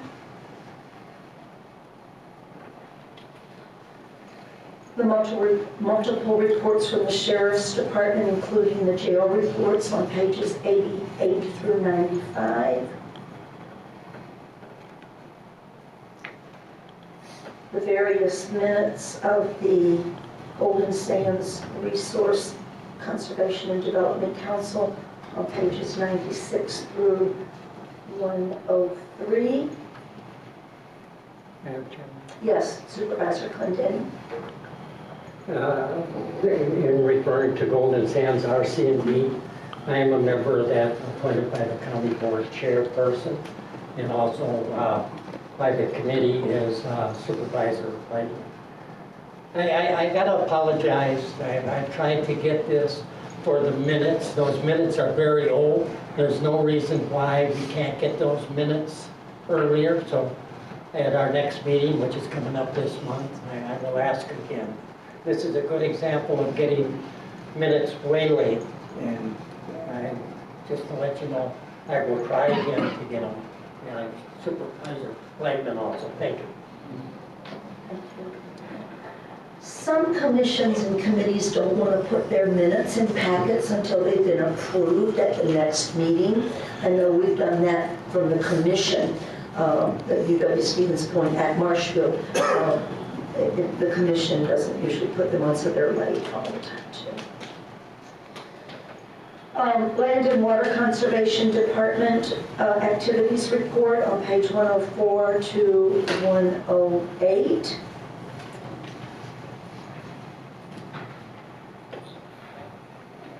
Planning and Zoning Staff Report on pages 109 to 116.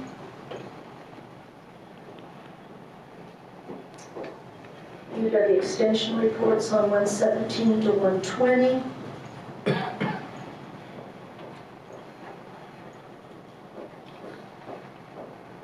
Which brings us to the next resolution. County Clerk, read that resolution. This will be Resolution 19-1-3. To seek County Board approval of the 2019 to 21 Wood County Land Information Plan meeting Wisconsin Land Information Program eligibility requirements necessary for receiving grants and retaining real estate document reporting or filing fees that are charged and collected in the Register of Deeds office. Fiscal note, no cost to Wood County, approximately $151,000 revenue annually. Motion by Hamilton, second by Mr. Fire, Supervisor Fire. Does anybody have any questions? If not, we'll go to the board and yeah, we'll go to the board, right? And cast your vote, please.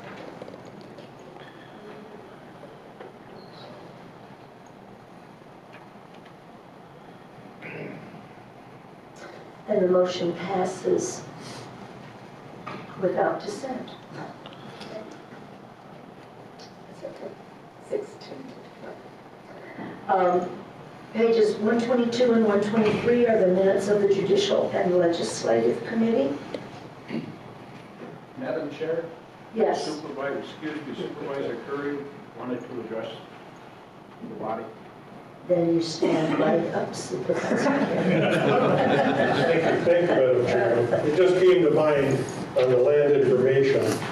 That's one of our departments. Justin up in our department does a lot of the mapping, and that was the first meeting I attended in the land information as seat chair. And one thing that came up is what that department is doing, what planning and zoning is doing, putting stuff online. The realtor on that board had nothing but praise for what the county is doing, and from what I'm told, we're the landmark in Wisconsin as far as that. It's economic development probably that's behind the door, that you can't quantify how much you gain from it, but it's something that should be noted that planning and zoning and Justin's doing an excellent job. Kudos to your department. We'll move then to page 124 through 128, minutes of the Judicial and Legislative Committee from January the 4th of this year. Pages 129 to 130, the minutes from the Wood County Criminal Justice Task Force from December 19th. Supervisor Lightman. Thank you, Madam Chair. If you go to the second page of that Wood County Criminal Justice Task Force minutes, down 5 to 6 paragraphs, Ted Ashbeck is talking about conditions in the Wood County Jail. I went and asked a couple of questions, and I'll make this quick, but we currently house 105.5 inmates, give or take. 75 are shipped off to Waupaca County, and we just started shipping off in the last month 25 to Adams. That brings us to our capacity. I saw your name. I've seen the judge's name here. I want to go on record as saying that we need to start discussions on modernizing improvements to the jail. I'm not saying a new jail, but as long as it takes us to talk through things, I think this would be the appropriate time. I don't know which committee, executive, J&L, I don't know where, but I think now is the time. Thank you. I had a chat with a new sheriff, and he informed me that he has already spoken with Supervisor Pollock, who will be assuming the chair of the Public Safety Committee until the return of Supervisor Winch. And so I think that discussion is actually going to occur. It was my understanding that you put that on the agenda for starting that discussion. So thank you for reinforcing that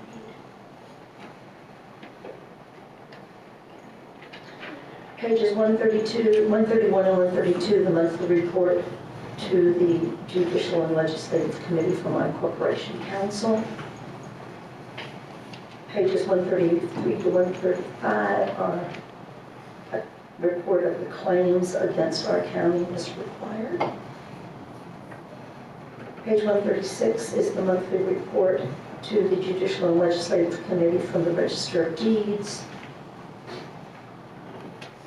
Which brings us then to our next resolution, and I'll ask the clerk to read that resolution. This will be Resolution 19-1-4, to approve the implementation of a standardized process for filling the positions of vacated constitutional offices, otherwise known as elected department head positions. Fiscal note, none.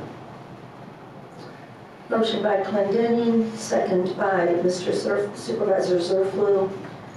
We will open the floor for discussion of this resolution.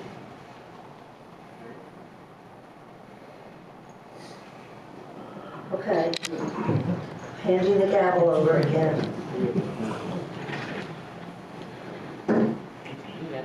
So when I read this resolution, I just couldn't think of the problem that this needed to address. It was like a resolution that's looking for a problem that I couldn't see was there. And so I will be voting against this resolution because there hasn't been an issue with the way we've been doing this for the 18 years that I've been on the county board. And so I am not in favor of just passing a resolution that appears to me to be looking for a problem that doesn't exist. I think Supervisor Hahn, oh, I'm sorry, you're in charge now. Yeah, you gave away the gavel. Yes. I did see Supervisor Hahn stand up and then Supervisor Clendenning to follow. Thank you, Mr. Chairman. I'd like to amend the resolution to change Wisconsin statute to 17.21 and then strike all references to the surveyor. That's on page 138. On page 138. Thank you. 138. So if you can make sure that Trent has that, you guys can have some discussion and make sure you have exactly what It's in the policy itself, right? On page 138, you're saying, Supervisor Hahn? Correct. It reads Wisconsin. Currently, it reads Wisconsin statute 35.18 on the top line. Yep. And it should read 17.21, and then strike all references to the surveyor. Thank you. You have that, Trent? Yeah, and I'll work with the HR director because it's not the resolution, it's kind of the policy. But yes, we'll get that straightened out. Okay, so I have a motion to amend, first of all, and I need a second to that. Is that Supervisor Hamilton? Are you seconding? Yes, sir. Okay, so I have an amendment on the floor on that verbiage change on the second. Supervisor Hamilton. Thank you. I have a motion on the floor to amend. Was that language cleanup? Any discussion on the amendment? Supervisor Clendenny. Yeah, this is merely a housekeeping item in which we do not elect a surveyor now, so the policy has to be written to that effect because the surveyor is appointed, and also it's the correct statute that refers to that. Okay, so further discussion on the amendment? Any further discussion on the amendment? We'll do that by voice vote then. All in favor of the amendment, please signify by aye. Aye. Opposed? That motion carries. All right, back to the original resolution as amended. Discussion, Supervisor Clendenny. Thank you, Mr. Chairman. One of the things about this is there's no policy. Well, now you have a policy. Why was there even a reason to have this? Because I serve on the executive committee, and the first time that this happened was when our clerk left. And there was no discussion whatsoever in the executive committee of what procedure or how we was going to fill that vacancy. And then I found out one day that we interviewed a number, or we had a number of people put in for that job. And then we had interviews. And you know, I like to stick my nose in every committee meeting I can. And I didn't even know what was going on. So I asked why. Well, that's the way we've done it in the past. And I said, you mean there's no policy? And when somebody leaves office, well, we have the statutory references. And otherwise they're appointed either by, they're appointed by the governor. And so I put it on the agenda to have that. And of course, nobody attended the meeting. And I'm surprised to hear a member of the executive committee say, that's the way we've done it for years. Well, I'm tired of that. I'd like to see a policy. This is the policy. Further discussion on the motion as amended? Further discussion on the motion? All right, I guess that I ask you to please vote.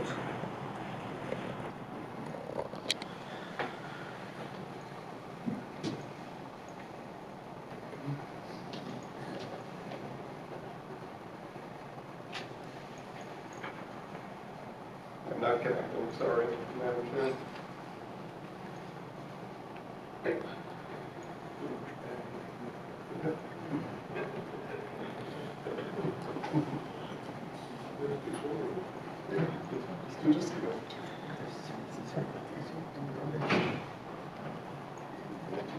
As long as I got this gavel and he's looking at that, do we have a date on when we're looking at new iPads being distributed?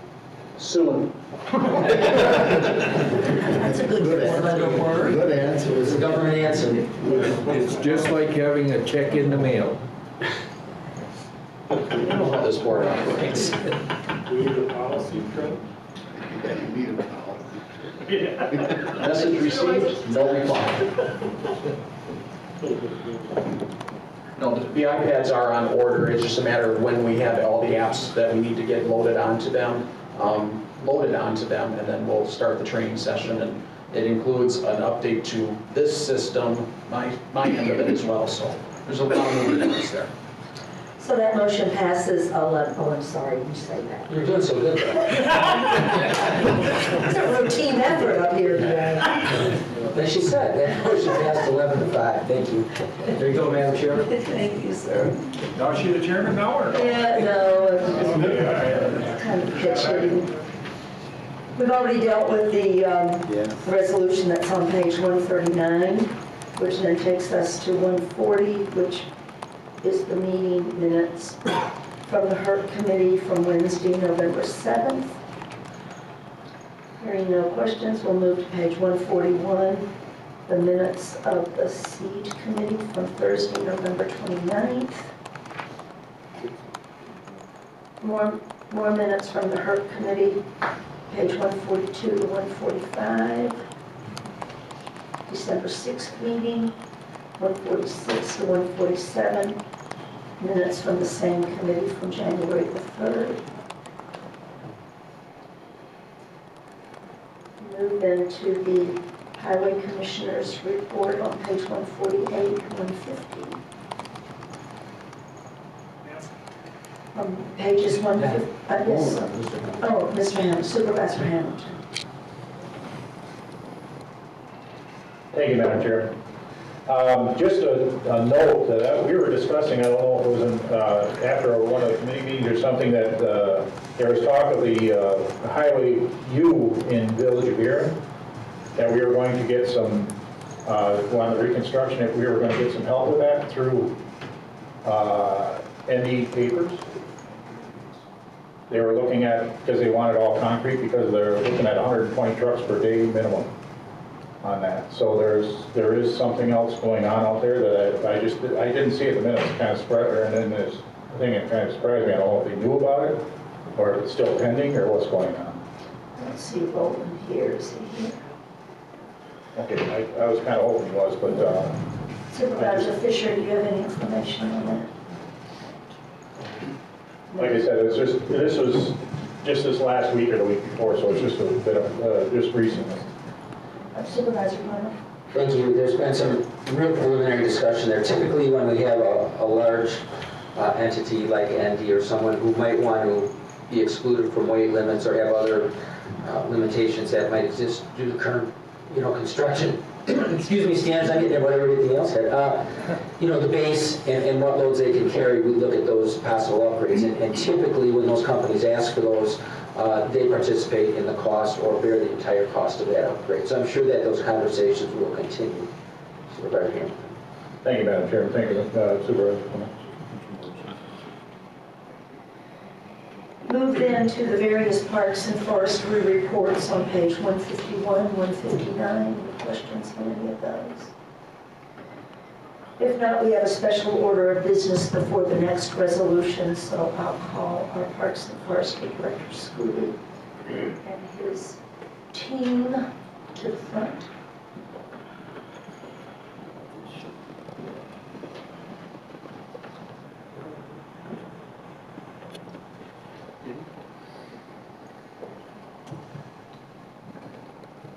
All right, thank you.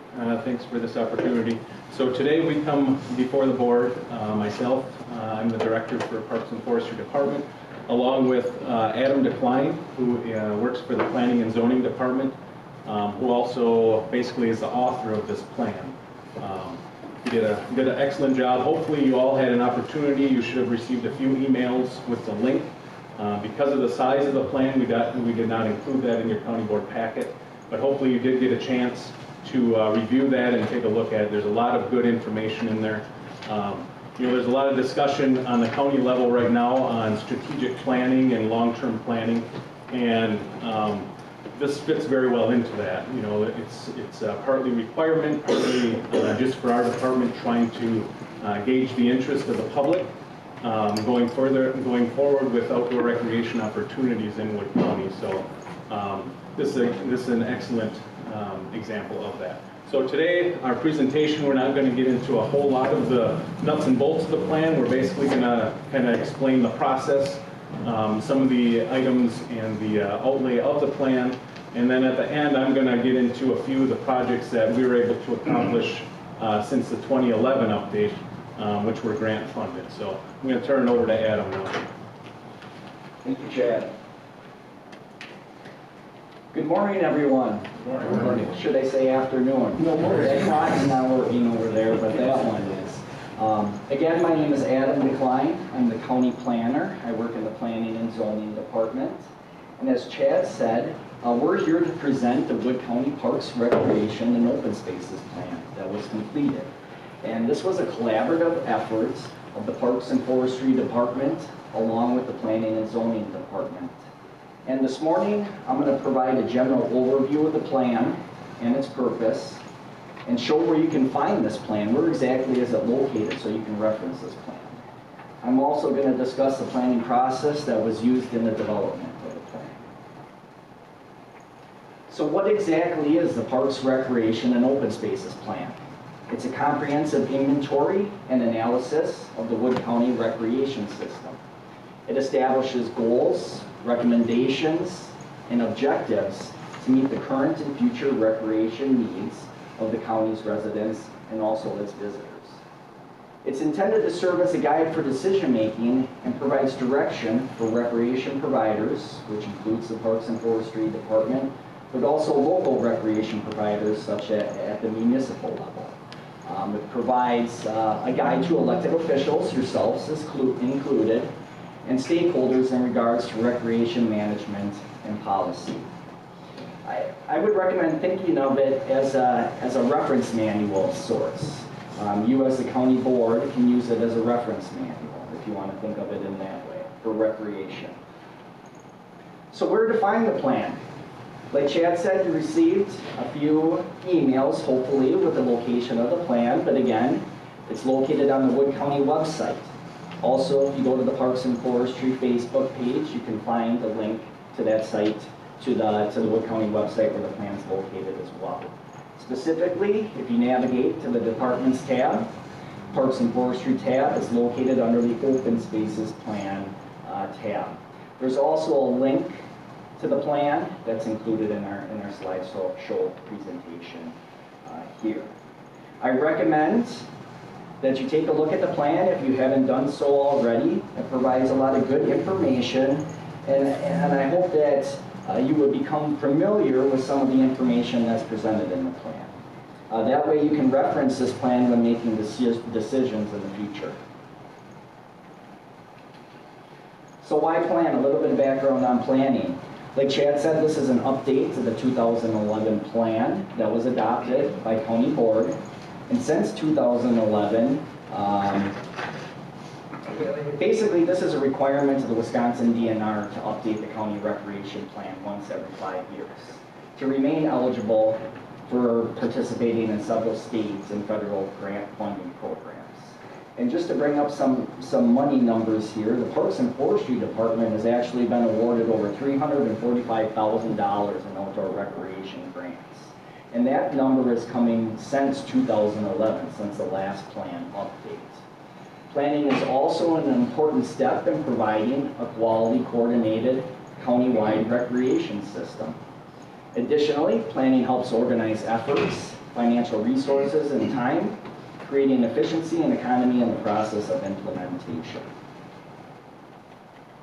So the plan itself, there's 8 sections in the plan. I'm not going to go into detail on every section. We want to keep this relatively short here, but there's 3 sections I'd like to point out that I think would be important for you as County Board Supervisors to be familiar with. The first is Section 2, the Goals and Objectives section.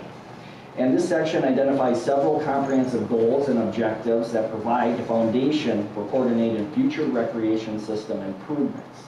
So obviously, it provides a basis to make decisions. Section 6 is also important, the Recreation Needs Assessment. This area establishes the rationale for future recreation system improvements based on the public input that was collected as a part of this planning process. It also takes a look at recreation trends and standards and facility usage and demand.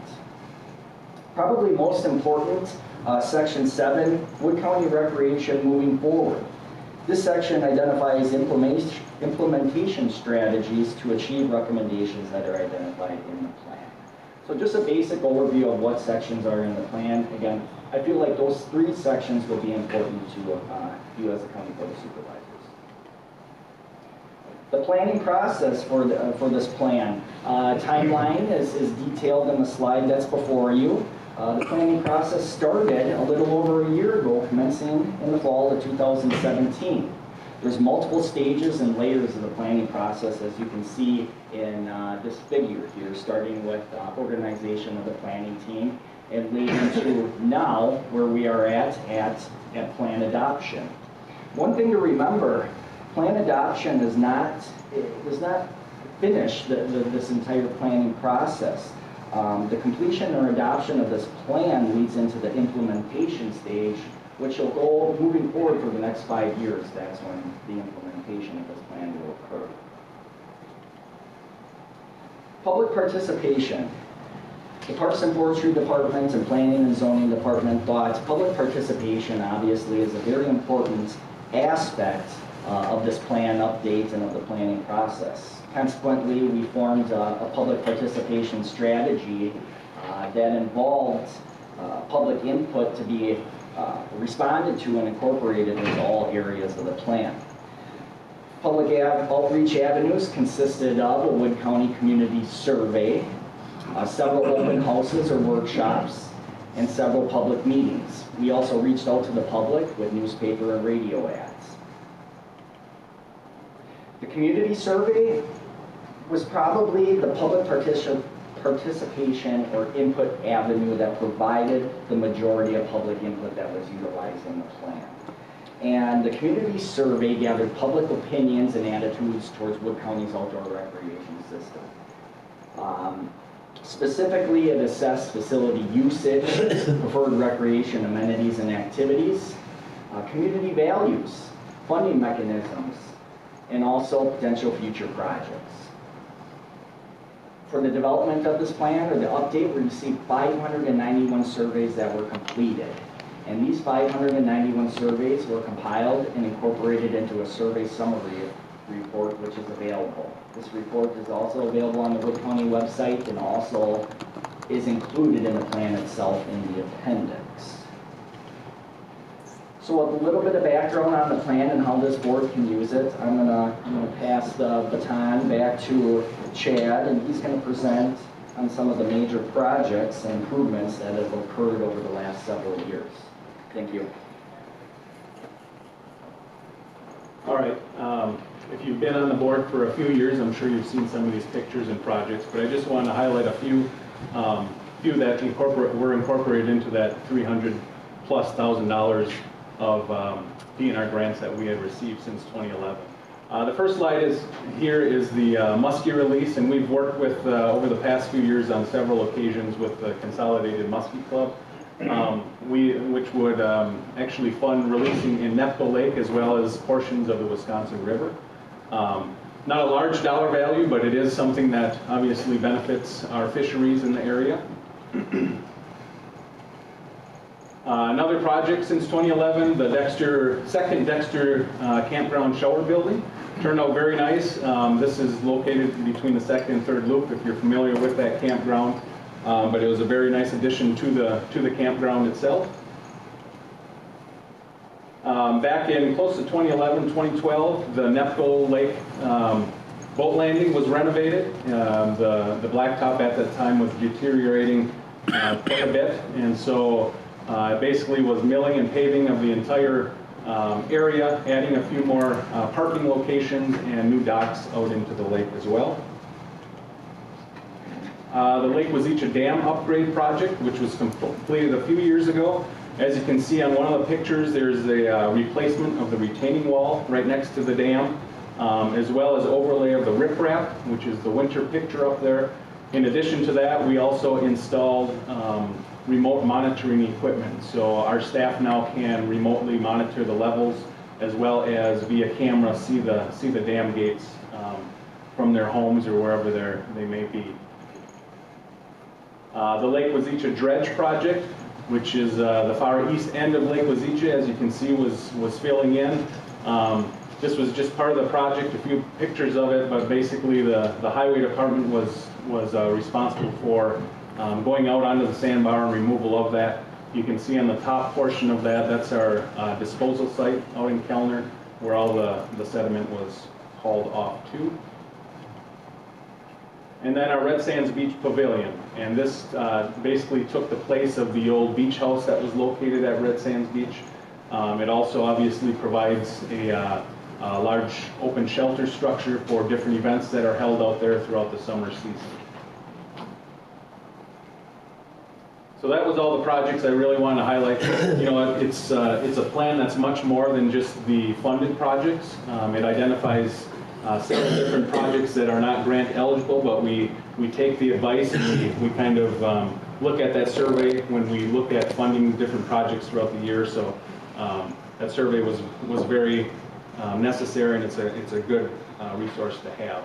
I also want to just take the time to really thank Adam. Again, if you haven't seen the project or the completed plan, please do so. He put a lot of time and effort into it, and I think he did an excellent job in incorporating the ideas of the public and things like that. So I guess at this time I would take any questions or comments.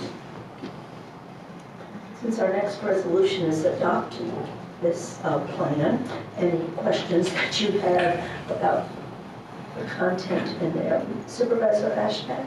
How about the reservation or the new on the Powers Bluff there? Is there any new going up on that? Any funds raised for Powers Bluff? Right, so the Powers Bluff project, the development project, we kind of, this past year, we did make some changes to that as far as going to a four-phase approach to the project. And that's actually one of my projects this year is coming up with basically some marketing material for phase one of that. We are still accepting donations, and we've got approximately, I believe, $10,000 that just individual donations, but obviously we'd be looking at more grant applications and some larger donors as well. So we are continuing with that. We're just kind of making a few tweaks in the fundraising effort. Supervisor Clinton. Thank you. What I think is great about this is the fact that we in the town of Grand Rapids, we have two parks, and now if we pass a resolution similar to this, I understand that this will help us to get grants and things like that. Is that correct?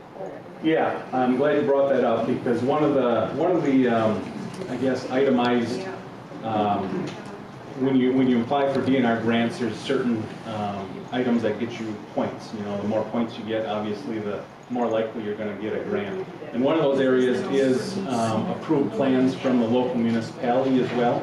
And so once this is approved by the county board, my intention would be to basically coming up with a resolution for the different townships, municipalities that these parks are located within. And hopefully they would be in approval of these projects and basically adopt this project in their township as well. Supervisor Holbrook? Thank you. The only problem, I've looked through this whole plan, and I think it's a great plan. There's an awful lot of nice opportunities. I think a plan like this certainly assists in our goals for economic development. My only criticism is that from my perspective, there are not enough multiple use trails. It's great that we have an ATV area and that it's set up for ATV. To me, there's nothing in the world that would say somebody can't go up there and hike or bike or ride horses or whatever. So the idea that we have a trail system is great. I just think we are focusing on trying to get as many people involved from an economic development perspective as possible, and multiple use trails do that. In my travels around the country, from Colorado, New Mexico, to Florida, and you see that more and more in those locations, multiple use trails where you see women pushing baby buggy or men pushing baby buggies, bikers, rollerbladers, hikers, horse people, all on the same trail. They all seem to get along real well in those locations. I just think that when we're looking forward, we ought to be looking for making it possible for anybody who wants to recreate to come to our county and get on a trail system and enjoy the environment that we have. Can you speak to the philosophy of multiple use trails, please? Sure. No, I think that's an excellent point. Although it may not be identified within the plan as multi-use trails, I think one of the things we try to do is just try to find user groups that are interested in trails. I think as we develop these trails, not only for grants, because basically the RTA or the Recreational Trails grant, a lot of the points come from multi-use trail systems. So you score higher if you have multiple users out there versus just a single user group. So although it's not identified specifically, I would wholeheartedly agree with you. I think we do have to look at not only trails, but also when we design facilities, we want to try and attract as many user groups as possible. So that's a good point. Supervisor Clinton. Thank you. So on timber sales, when we have timber sales, does any of that revenue go into parks at all? So the way that our budget is set up, if you were to look at the revenue end of things versus the expense end of things, in totality, so all of our park fees that come in, as well as our forestry fees, they basically offset our entire department's expenses. And so the difference between the two, obviously, is the tax levy that we require to operate. So in a roundabout way, yes, it does go towards offsetting our total department's expenses. But I know that you have to return a lot of money. And that was an issue one time. And what I say is I come from a county that don't have the forest land, and we ended up with a lot of prairie chicken land that took it off the tax roll, and nobody pays any taxes for that. But then in turn, the small parks that we did have, the revenue went to help our parks and form our little forest that we had. Is that true that you return a lot of money to the county because it's not in the proper category?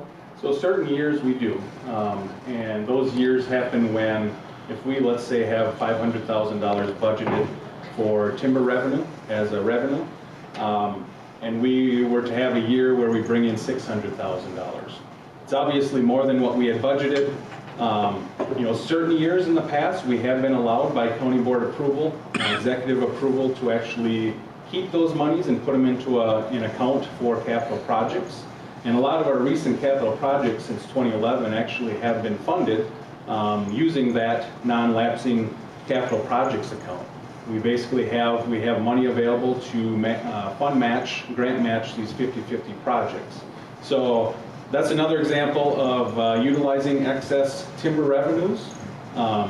This year, we met our budgeted, but we didn't go over in an extreme amount. So there really isn't a lot of excess dollars left over, but there are certain years when we have a real good timber harvest that we exceed our budgeted estimates by quite a bit. So Jeff, I'd like to go back to what Supervisor Clinton was asking about multi-use trails. Even though they're not specifically designated as multi-use trails, is there any law or rule that you cannot use those trails for multi-use purposes? No, if it's county-owned property, we can basically internally we can make the rules of that trail system. Obviously, we get a little bit in the gray area when we're talking about snowmobile trails. Within Wood County, the majority of the trail system is on private property for snowmobile trails.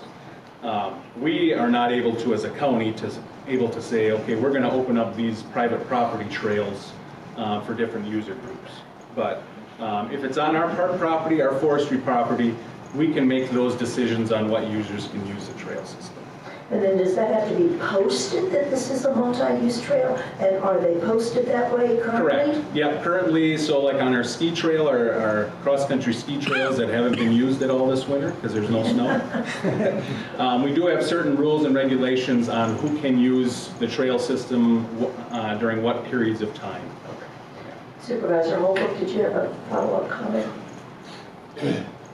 Yeah. Anytime that you have a trail that's not marked as multiple use, people are going to, I think, automatically assume that there's certain things that you can't do on that trail. And I'll be very honest here. I'm speaking as an equestrian. We typically will load horses up and head over to a plain park in Marathon County. And one of the comments you made in your plan was that that's a declining activity. And yet, every time I go over to Old Plain, the parking lot there is packed full of horse trailers and horsemen and women, out on the trails. So, when I look at your plan, I see only one area that's listed as, I think that's the 360. Correct.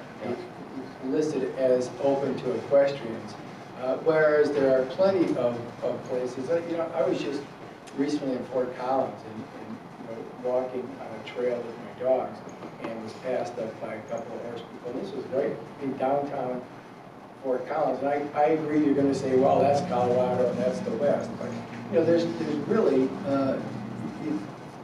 many times I run into, when I'm up north, I run into ATV people on multiple use trails. And it's always struck my wife and I how polite the groups are with each other. We see an ATV coming, we pull the horses over and they go through. Plenty of times we see an ATV group that's pulled over, let the horses go through. I just think that it's an educational issue more than it is anything else, that the public, multiple publics using the same trail are quite easily compatible if we, teach people about what's good trail etiquette. Thanks. And that, just getting to the point as far as the declining use, I think that statistic was probably taken out of the state. A lot of this information, as far as statewide information, comes from the state comprehensive outdoor recreation plan. And so that trending really was taken out of the statewide. Getting to the point of trails, a lot of the push for trails, in my experience, really has come from user groups. And so whether it be the Nordic Ski Club, River City's Nordic Ski Club, that approached me of maintaining and increasing trails out at Nepco Park. Some were single track bike user groups, the ATV group obviously. So a lot of that is really pushed by user groups, and that obviously shows the interest in Wood County residents as well. So I would definitely sit down and talk to, if there's a horse group out there that would be interested in improving or developing trails. If there's enough interest, it's definitely possible to do so. Thank you. Are there any other questions? If not, I'll ask the county clerk to read the resolution that goes along with the adoption of this plan. Oh, I'm sorry, Mr. Supervisor Hamilton. Can we take 9-1 through 9-4 all at once? 6. Or excuse me, 6-1? I'm sorry. I was upside down when I looked at it. No, we can't do that because they're not, we can take some of them together, but the first two are kind of substantively different. So we'll take the last two. Thank you.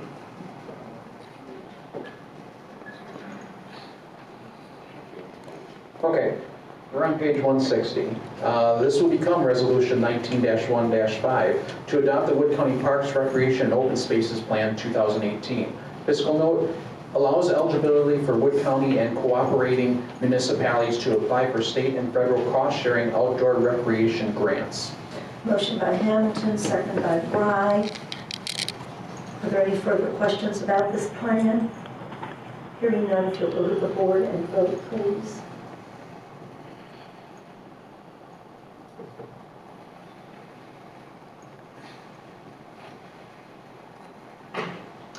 And that motion passes 16 to nothing. Okay. The next resolution, I will ask the county clerk to read, please. This will become Resolution 19-1-6, approval of the 2019 Wood County Forest Annual Work Plan. Fiscal note, potential loss of state aid revenues in the amount of $48,235.40. Motion by Hamilton, second by LaFontaine. The work plan follows that resolution, so does anybody have any questions about that work plan? Hearing none, go to the board and vote, please.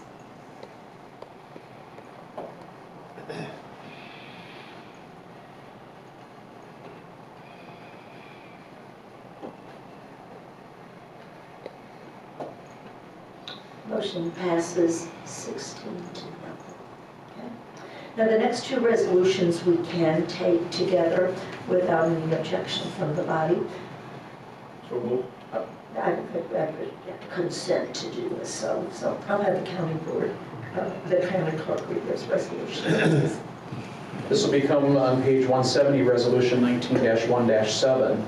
To become eligible for maintenance money for the existing Wood County ATV intensive use area trail in designated areas of Town 22 North, Range 35 East, Sections 31 and 32 for the 2019-2020 season. Fiscal note, no cost to Wood County. Total reimbursement from the State Aid Registration Fund account 55442 and donated services by the Central Wisconsin ATV Riders Club account 48503.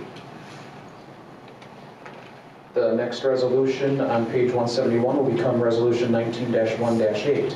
To become eligible for snowmobile trail maintenance monies on the existing trails on county and private lands for the 2019-2020 snowmobile season. Fiscal note, no cost to Wood County. Total reimbursement from State Snowmobile Aid account 55441. Motion by Hamilton, second by Fisher.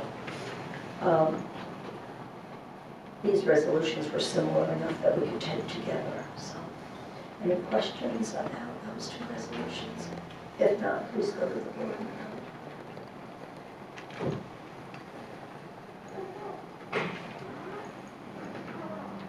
And those two resolutions pass 16-0. On page 172 and 173, the minutes of the McMillan Memorial Library Board of Trustees from the November 21st meeting are there. There are also on page 174 and 175, the November 29th meeting minutes of that same Board of Trustees. Any questions about either one of those? Which brings us to the next resolution. Ask the county clerk to read it, please. This will become Resolution 19-1-9 to approve the Wood County Fire Warden list. Fiscal note, none. Motion by Fire, second by Lightning.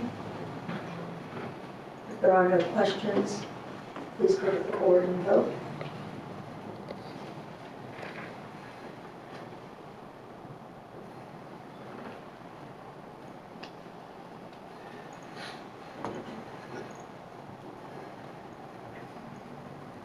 My sister is down at the ground.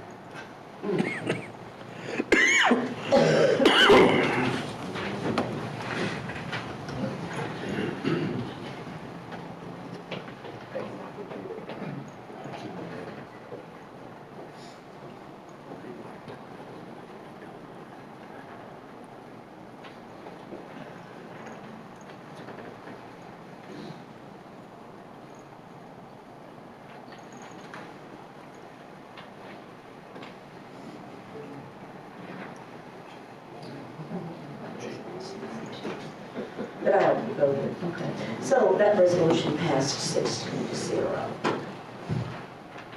The next resolution is the resolution recognizing those county board employees, Wood County employees for years of devoted and faithful service to Wood County. And motion by Clendenny, second by Fire. We can do this on a voice vote without dissension from the board. So we have a motion and a second. All in favor of that resolution, signify by saying aye. Aye. Opposed, like sign. And hearing none, the resolution passes. The next meeting is same time on February the 19th, 2019. And I have one more thing after Supervisor Clendenny. Yes, thank you, Madam Chairman. I just want to say about the telephone calls that I got. And one of the things was, can we have county board meetings at night? We think it's just terrible. So I said that I would get on that. And also, can we have committee meetings at night? We got scolded for that. And the other thing is, and I think it's very legitimate, is the fact that live taping of this show. It used to be, we used to have live taping, and now that the person is leaving River City's media, I was just wondering if we could have a conversation with that, about having them live. Well, I'm going to refer to the two gentlemen sitting in front of us. Jesse from River Cities, it's never been live through River Cities, ever. They send us a video, or they'll load it up on their YouTube after Jesse gets done doing the voodoo he does to whatever we do. And then I put it on our website, and it's located under the meeting notification. Steve from Marshfield Community TV, I believe you are live on Facebook. We right are live now. currently, yes. Yeah, they are live currently. That's through Marshfield Community TV, but again, my understanding is that contract is ending and there's things going on, so I don't know what's going to happen after that. So Facebook is not one of my sins that I would recommend. on behalf of Facebook, we thank you. Okay, thank you. So the other thing that I wanted to point out is that there is some information on your desk called Solar Ready Communities. As you probably read in the executive committee minutes, the executive committee passed a motion to pursue certification as a solar community. And so that is moving forward, and this was just placed on your desk for information so that you would know more about how that pursuit took place. I think we should study that. And if I may, Madam Chairperson, thank you. The emergency contact form I emailed you about last week, place the copies on your desk today. If you want to just leave them on your desk filled out, that's fine. But it'd be nice if we had this. Otherwise, I will pester you until we get it, if that's okay. And some of the cell phone numbers, they will be kept confidential. This is You will one not of use HR. any of that information for other than that purpose. That purpose, and it's not even going to be in my office. It's going in the HR personnel file, not anywhere near me. Is there any other business that needs to come before this body today, Supervisor Ashbeck? Thank you, Mr. Chairman. I haven't seen anything on the Marshfield Fair lately, but I guess we're still having meetings and we're still going, and I think there'll be another fair. Yeah, I think so. Okay, Supervisor Hamilton? Motion to adjourn. Motion to adjourn by Supervisor Hamilton, second by LaFontaine. Have a wonderful afternoon, and thank you for your presence today.